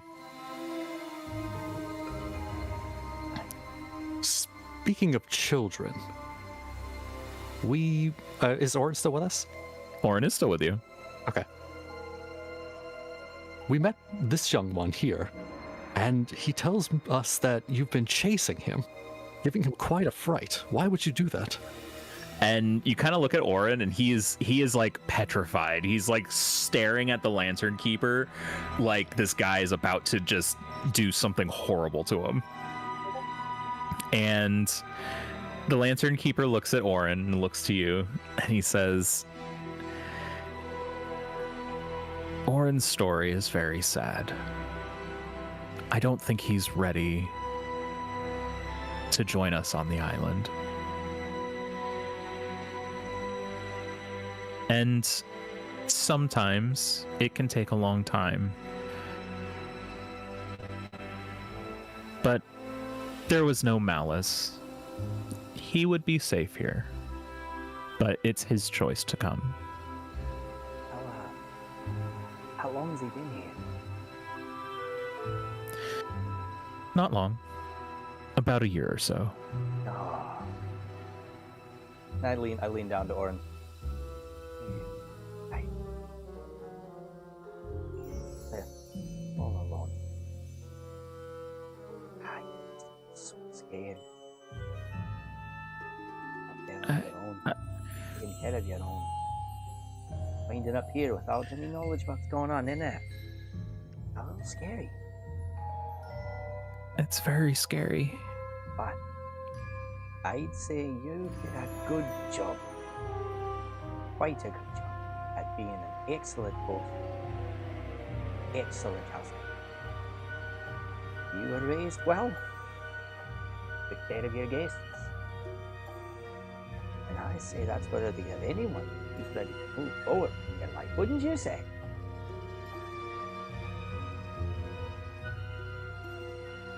Are you talking to the Lantern Keeper? Yeah, I turned the Lantern Keeper on that last little bit. He looks to you and he says, indeed. Whatever you decide, you have a home here. You have a place here, but if you still need time, you are free to take as much as you need. No, little one. My favorite one were the little friends we made out in the dancing courtyard. They seemed like they were having quite a bit of fun. Now, I know anything about you, it's that you like a good cup. And I've seen the cups of tea that these lot take out in the field. And they may need help taking down another scary dragons. You think you'd be up for that? Taking down a dragon, sharing some tea? I think I could do that. Now, if the Lantern Keeper would show us the way, we'd be happy to walk you over there ourselves, wouldn't we, Kai? It would be our pleasure. What say you, Lantern Keeper? We bring the little ones as some friends. Of course. I'd be happy to. And I And reach out for the yeah, little the kid's hand. oh, Little ghost. look at you holding hands with a ghost child. Hashtag character development. Hashtag. And with that, the Lantern Keeper leads you back through the forest. The fields almost seem to like open up more to you now, and you're able to walk and follow and eventually make it back to the clearing where the children are all playing. And you see the children, they see you, and they get excited again. They're like, oh, it's the prince! The prince is here! And they say, he's with the Lantern Keeper! Oh, they're all together! Oh, are you here to play? I look down at little Orin. What do you think, little one? You here to play? And he Orin peeks his head around and he looks at the other kids and he says, Can I play with you? And the kids look at him and they say, yeah, of course. And they start introducing themselves. There's a Mary and a Patrick and a Billy, and they all kind of just introduce each other. And the little boys, my name's Orin. And like, oh, do you want to play swords? We got swords. Or maybe you'd like some tea. We can have a tea party now that you're here. And Orin's, I like tea. And with that, the Lantern Keeper looks to the two of you, and he says, You know, you'd be pretty good at this. You mentioned you're looking for my lantern. Aye. That's actually what we came here to retrieve. Well, if you'd like it, it's yours. I look at Kai. Kai? I dare say you found this.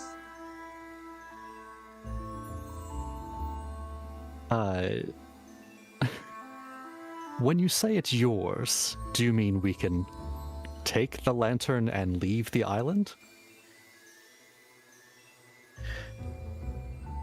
Of course. However, I sense some trepidation from you.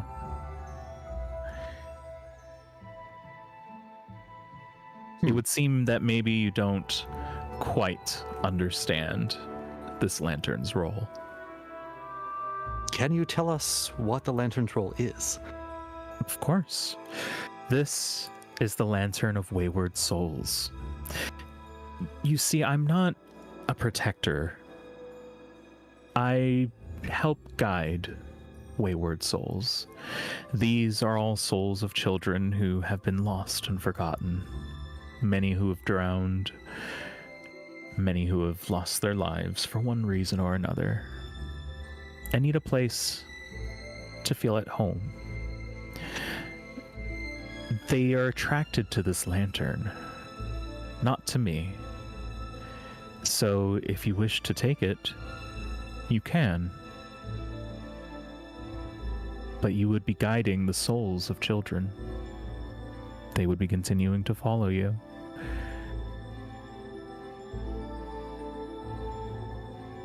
But the two of you seem to care so deeply. I feel that you can be trusted with this responsibility. You motherfucker.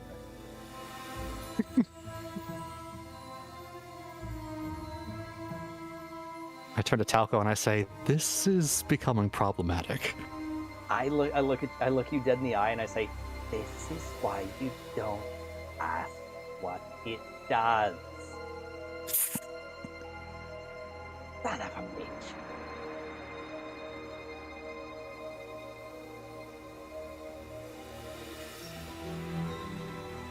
Pirate stuff is fun. You go, see it, you do the thing. You don't ask questions. You don't get involved with the goings-ons of things. This is why you don't do that. Right here. Because you get involved and something doesn't feel right anymore. That's not what we're in it for. I feel like we're both pretty involved with these ghosts as it is. I know, and that's the problem! Fuck! Aye.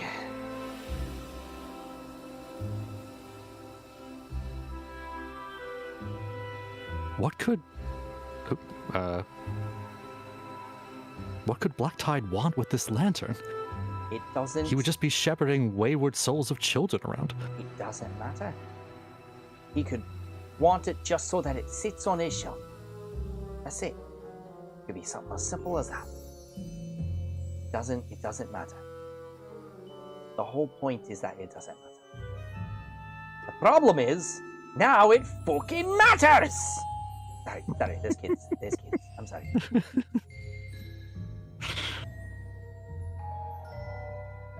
I, personally, don't mind taking this and doing what we came here for. That's just me. I've done this before. I've done it a few times. But I'm not fucking heartless either. If you are not comfortable with taking this back, you're gonna have a lot to fucking explain.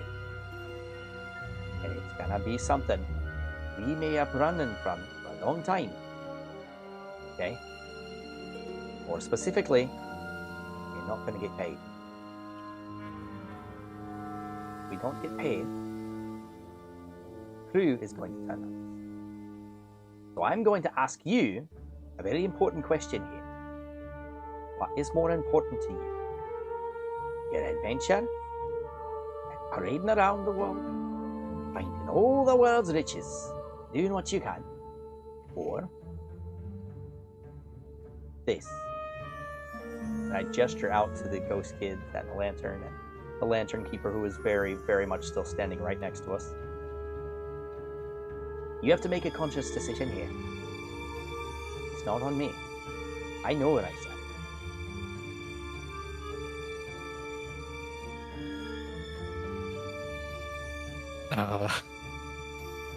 Just kind of rub my temples with my hands here, trying to think.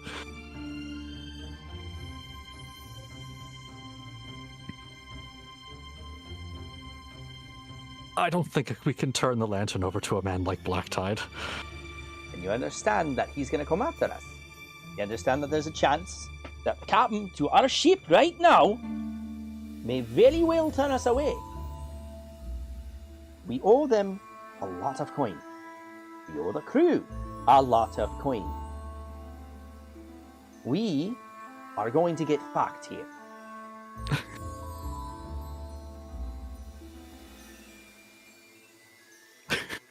I want to say something, but it's not good. Yeah, no, dude, there's no good decision here. I know what Talco would do, and Talco would take the pirate way, take the lantern, and run back and sell it. The sooner it's off his mind, the sooner he can forget about it, and he can drink his sorrow away on it. But if Kai has a conscience, it's on you, man. Oh, God. Say what you're feeling. I have a conscience.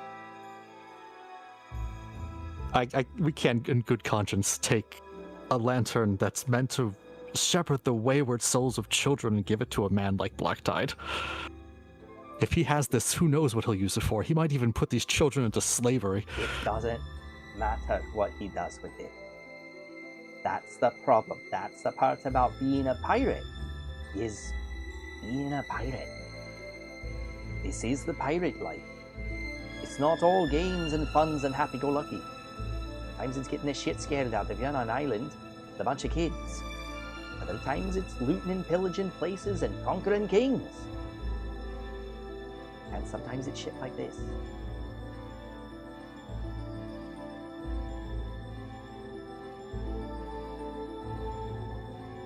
Don't want to give it to him. We're going to be stuck on this island for a while. Are you prepared for that?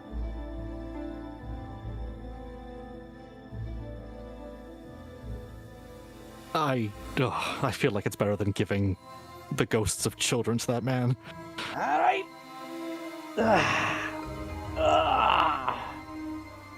Damned me father, but me mother be proud. That's what I'll say. And this son, sometimes it's a flip-flop too. Damned me mother and me father be proud. But in this case, damned me father and me mother be proud. I turn back to the lantern keeper. You can absolutely trust us with this. But we're going to make a lot of enemies doing this. Just so you know. You have a ghost ship. I think this is the right way to go. So, to be clear, you don't want the lantern? We do want the lantern, and we appreciate your trust with it. That's the big one here. The trust is the important part. Kai, do you want to tell them why you're here? Say again? Do you want to tell the lantern keeper why you were actually here? We were originally tasked to take this lantern and give it to another man. For a hefty sum of coin. I see. But's the important part here, Kai.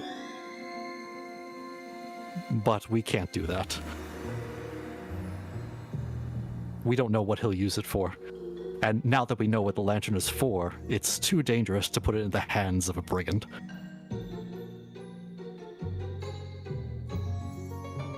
I appreciate your honesty. I feel I was right to trust you. Perhaps you'd still like the lantern for yourself. There is more that it can do. What else can a lantern do? along with guiding the lost, it can also help you to remember, to find those who have been lost. Oh. And I kind of turn to Talco and say, perhaps this lantern could help us find your father. Aye, it might. It very well might. It might solve a lot of our issues. Might solve a lot of them. It's gonna create a lot, but it's gonna potentially solve a lot too. Well. Aye. Alright, yep. Alright. Let's do this. We'll take the lantern. Mm-hmm. Okay. So you take the lantern. And as you hold the lantern in your hands, the forests all seem to disappear. The spirits disappear. The lantern keeper disappears. And you find yourself near the beach along with your rowboat that you used to get onto the island in the first place, Snotchgrin, and the two of you. Alright. So, you see, Alco like rubs his thighs and that sort of like anticipation of what's to come kind of way. And it's like, alright.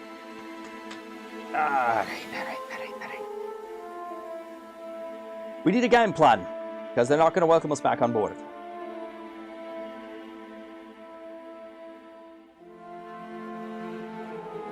Right.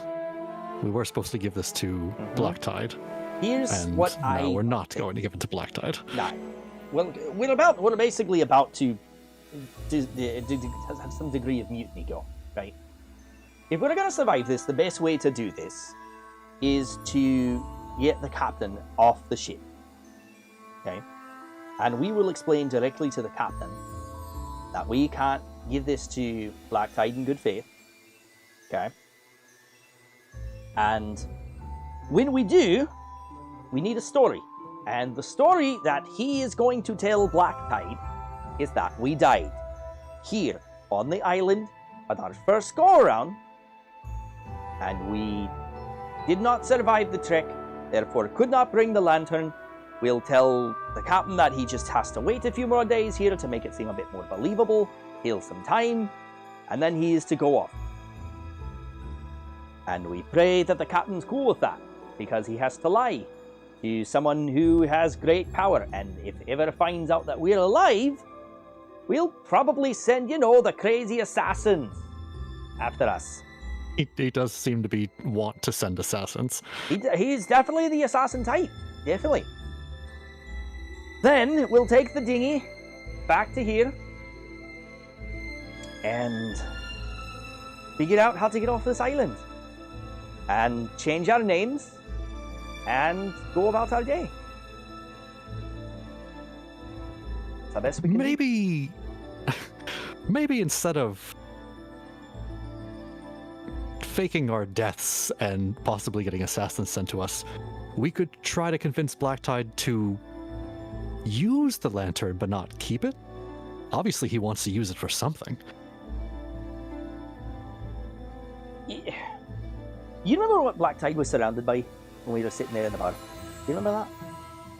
Lots of pirates. Lots of pirates, magical artifacts. He had a little old barrel of different assignments. We walked into the heart, the literal heart of the biggest bar on the biggest pirate town that I don't even know about. I've traveled the seas for decades. I had no idea this place existed. I knew Black Tide by name. I didn't know who the fuck he was. I didn't know if he was real. And you want to walk up to him, lantern in hand, and say, yeah, you can have this, pay us, but you need to give it back. Like a notorious pirate's gonna take, he's gonna go for that. Give us a story that we can use, that we can get away with it. Maybe we can tell him it's cursed. I mean, it can seem to summon the souls of dead children. He might not want to keep it. Maybe. So, You want to try and lie to Captain Blacktite on our first mission, when we need to run multiple missions for him in order to pay off a crew who we're already in debt to. I mean, it's not technically lying. It does summon the souls of dead children. Right. You might not want them running around. Yeah. Yeah. You know whose opinion we should get on this? Captain Barrows. He knows Black Knight. Maybe he knows what he was planning with it. Notchgrin sort of like tugs at your shirt a little bit and looks up at you. And he says, Does this make us good bad people or bad good people? This, right now in this instance, makes us bad good people. But we're tricking the bad guys who are worse in an attempt to do the right thing. We can't give the souls of children to a notorious pirate captain. It's just not right. The right thing to do is to find a way to keep the lantern for ourselves.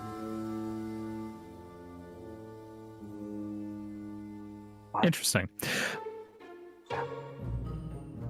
So before we proceed, Because it's about to get hairy. Oh boy. I have a question for you, Taldco. Yes. So you are a paladin. Yep. And paladins have an oath. Mm-hmm. And you never really told me what your oath was, but I kind of just went with oath to your family kind of thing.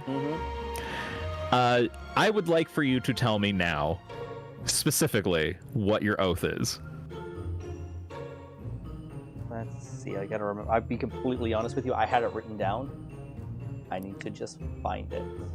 Because I was gonna pursue one specifically. This is a very pivotal moment for you. Yes. An oath is not the same as your subclass. Exactly. Right? So your oath is, yeah.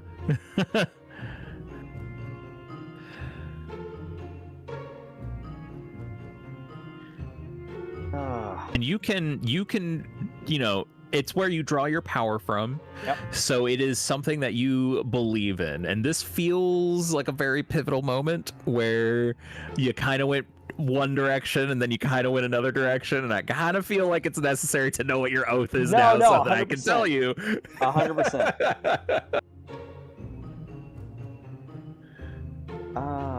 was it?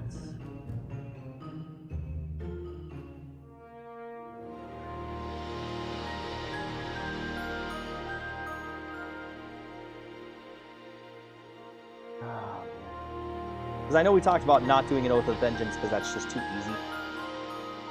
Sure. Oh, what the fuck was it? It was between, like, I think it was between Ancients and Devotion. I don't remember what the fuck it was. Nobody ever asked me what my oath is. No, I'm sorry, buddy. I mean, eventually you have to pick a circle. Have you given that any thought? I would like to do Moon, right? Because Moon is the one where you can transform the most. I believe so, yeah. Oh, I should turn into like a cat for the kids.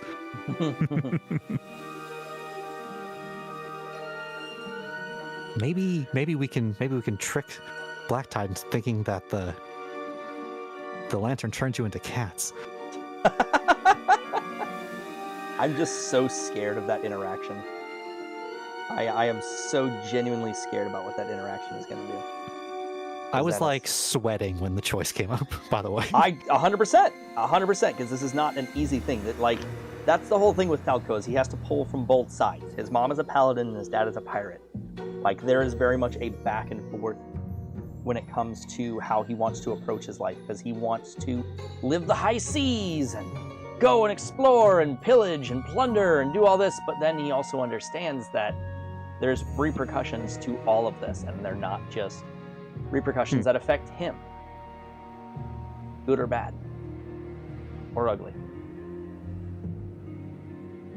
So I'm gonna say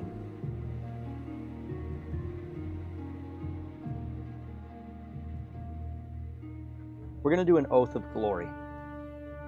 Glory. Okay. I can get behind that. Because why not? Let's take a look at this. Like, not even just looking at, like, you know, the spells and the traits that you get for later on, but just like the description of it feels right. I like it. I like it a lot. In fact, you've already faced some of the things today. Oath of Glory. You believe you have not chosen this yet, right? This is your level 3 subclass, so you are safe from anything that decisions may sway you in one way or another, right? Right. I don't want to be an oathbreaker. But to that, you did have a very difficult choice to make just now, and you had a long stretch of very challenging and emotional times, and that, as a paladin, does impact you. And no matter what your oath, even if you haven't chosen one, no matter what you may think you were going to choose, that sort of indecision, that sort of going back and forth, that knowing you would do one thing, how you stood and where you would say, yes, I would take this back to the pirates no matter what, and that's just what I need to do because I need this money to pay my crew. And then immediately after some discussion, changing to, no, we can't possibly do this because this is just wrong. We can't give this to the children. That waver is more than just indecision in your brain. You feel that indecision in your soul. And nothing happens because, again, you're still early on in your paladin career. You haven't chosen an oath, but you have one in mind. And the Oath of Glory, you believe that you and your companions are destined to achieve glory through deeds of heroism. You endeavor to be known by your deeds. You face your hardships with courage, and you inspire others to strive for glory. And on this island, you recall how scared you were. You recall the whispers telling you that you wouldn't be remembered for anything. And you recall as though these decisions that you've made have shaken you, and you feel a bit of sadness and grief. But you do remember some words that your mother told you. She is also a paladin. And she has also wavered, and she has also strove to maintain her oath, as all paladins do. And as you remember words from your mom of encouragement, you remember how you did manage to learn a lesson, that sometimes it's okay to be afraid. But it's important now to remember that you must be the inspiration for others. So, though you have been shaken, you stand resolute. But take this as a lesson, because your paladin oath can be broken, and should it happen, I will call down upon it. Yeah. Oh dear. Oh yeah. Being a paladin is a lot, dude. Oh yeah. With that, Snotchgrin stands at your side. He seems happy with your response about being the bad good people, and he seems to understand that it is the right thing to do.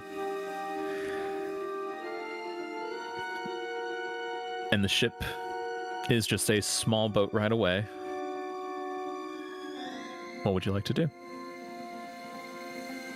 Gonna have to talk to the captain as soon as we get We're there. gonna have to tell him one way or another, yeah. Yeah. And if he decides to just abandon us and go with the plan of we're dead and it's just easier on him, then so be it. At least we'll have some ghost children to take us. Yeah. Yeah. Aye. Aye. Let's get over to the captain then, shall we? Let's do it. I guess And as we you- row back to the captain. And as you row back to the captain, I think that this is actually a good spot to end tonight's session. Oh, you asshole! No! God damn it! All right. I respect it. Fuck you, but I respect it. And that's exactly why I felt like it's a good spot. And that's all you ass! Aye. So you have a lot to think on. Oh boy, I'm so sorry. No, don't apologize. Not in the slightest. Like, this is the fun that I love. This is the role-playing aspect that I love. This is these small little endeavors that you have to pursue. These are the choices that you make. And I've played very gray characters before, and it's a lot of fun to tread that moral line of what's right and what's wrong. We set out on I'm this gonna make adventure us so on pirates. poor. Yeah. Like, But we've got a cool lantern. we got a really, really, really cool lantern. And it's going to help us protect children. And that's more important than any amount of gold. I will also say the reason why I bring up your oath so being so important right now is because you are now both level 3. Let's fucking go! Oh, yeah! Fancy. So make sure you have fuck yes! locked in to that oath. Right? Because now you can actually break it. Right? Now I'm fucked. Aye. And this isn't no Baldur's Gate where you can just pay some random dude 1,000 gold to get your oath back. That's not how this works. Right? I'm looking through, like, you know, each of them, and I'm just like, Oath of Devotion seems very, like, overly devout. Like, I am not honorable by example. I don't go out of my way to protect the weak and never fear to act. I'm scared shitless of ghosts, goddammit. You know? I was genuinely debating between Oath of the Ancients and Oath of the Glory. Like, Oath of the Ancients, kindle the light of hope, shelter life, delight in art and laughter. Like, those are all straight up my alley, but so is endeavoring to be known by the right deeds. So is, you know, facing the hardships with courage, inspiring others. Like, that sounds like a more well-rounded version of Talco later on. I like it. I like it a lot. What about all the ghost laughter? You gotta. I heard something about laughter in that last one. I'm gonna have to get used to ghost children so fast. Yeah, you are. Oh. Yeah, you are. But on the plus side, we can now push Panda to give us a ghost ship. Ooh. A ship run by ghost children. I love it. Right? We avoided giving the ghost children to the captain for fear of slavery. What did we do? Slavery! Yeah, I guess that's not too good. But maybe they like it. I mean, they enjoy adventure. Maybe they like it. Stop. Maybe they want to be pirates. Sure. You know, it could be good pirates. Maybe they'll be fun pretend pirates, and we'll teach them as they grow into ghost adults how important it is. Yeah. I mean, think about it this way: who's gonna mess with us if we have a pirate ship full of ghost children? Yeah. Oh yeah. Right. We will be the spooky ship in the mist. Pirate ghost children don't care about being eaten by a giant serpent, so they'll think it's a fun game. Right?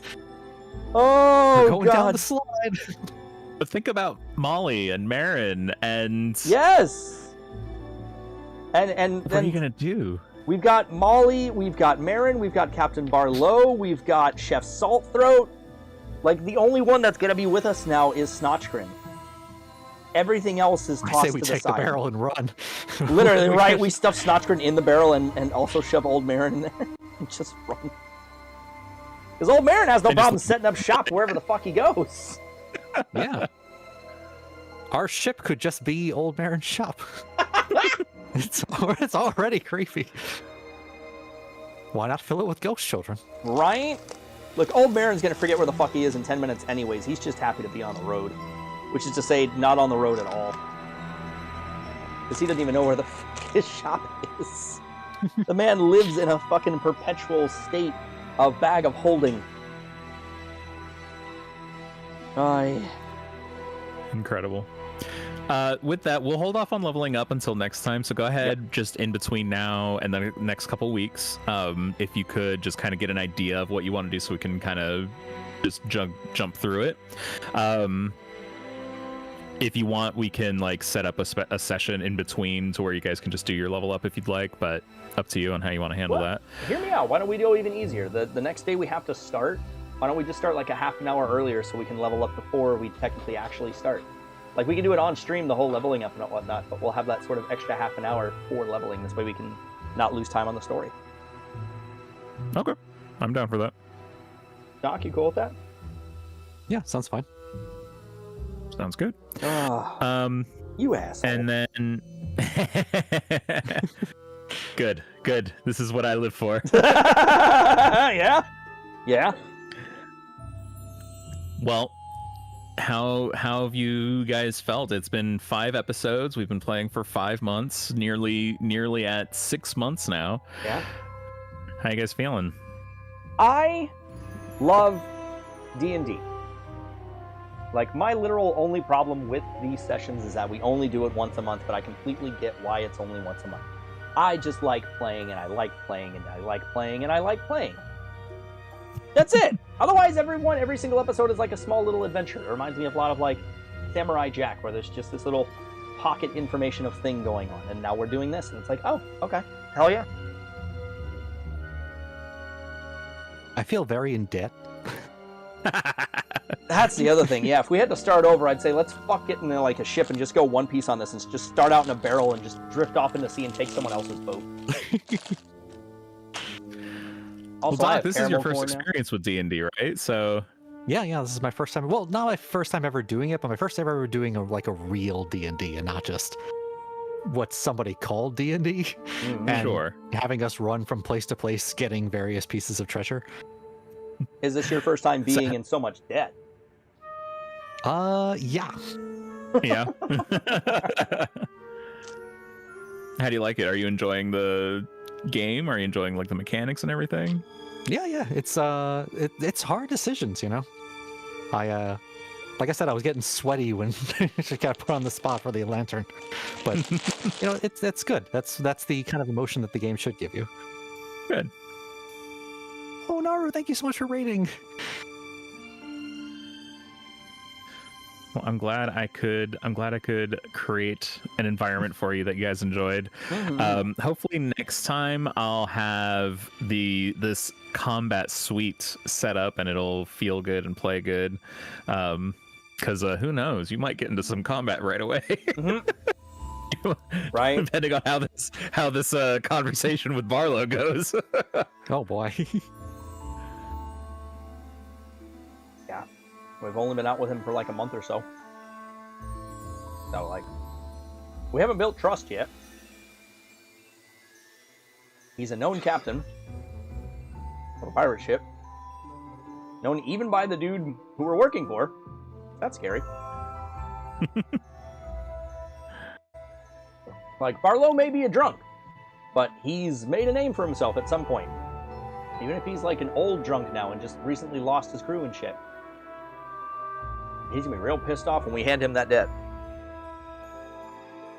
Yeah, he was already kind of mad at us when we left the ship. Yep. Yep. Ah, well, lots of fun though. Lots of fucking fun though. Cool. Well, thank you for joining me tonight. Thanks for playing. Mm-hmm. As always, it is a pleasure to be able to hang out with you guys and to do D&D and stuff. Hell yeah. I'm excited wanna to go do keep a, making this better and better. A triple raid there, gentlemen, because it is literally always a pleasure playing D&D with you all. Yeah, I'd be up for a triple raid. Alright, let's see what we got available.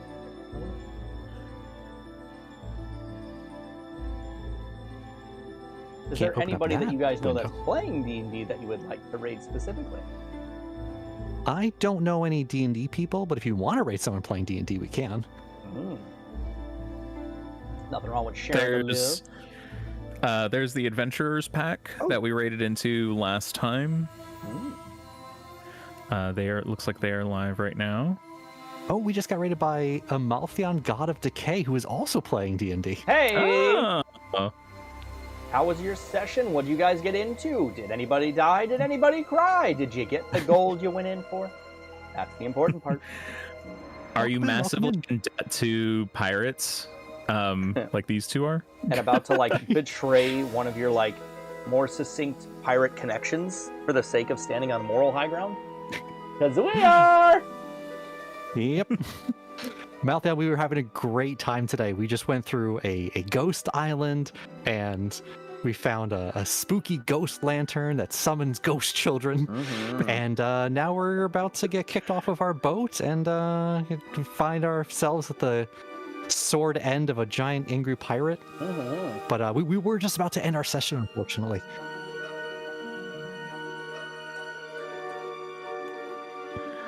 Amazing. Amazing. All right. Let's see. Let's see who's playing Dungeons and Dragons, shall we? Yeah. Panda, did you say that other Dungeons and Dragons game was going on right now? Yeah, looks like they're about 2 hours into their session, so I'm guessing that they're still going to be going for a little bit.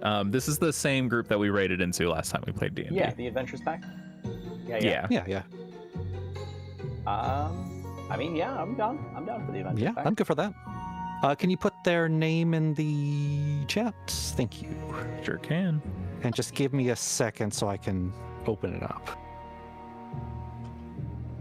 Because if I don't see them, I won't be able to say anything. And I can't open it up in the window that has the stream hollow on, or else it'll go up on screen. Right, exactly. Right.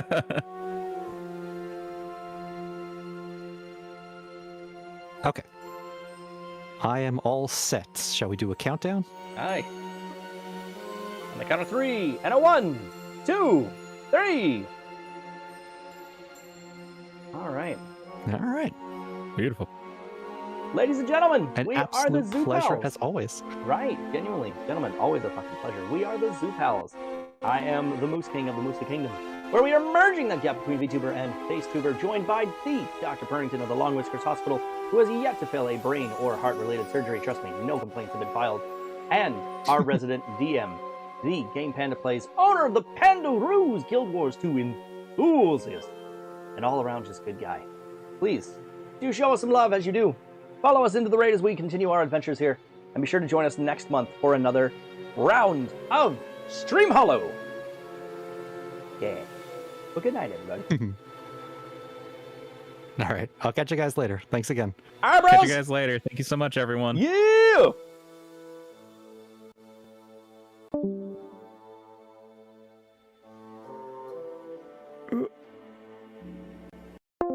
Good night, everybody. Good night. I'll see y'all next week for Retro Week.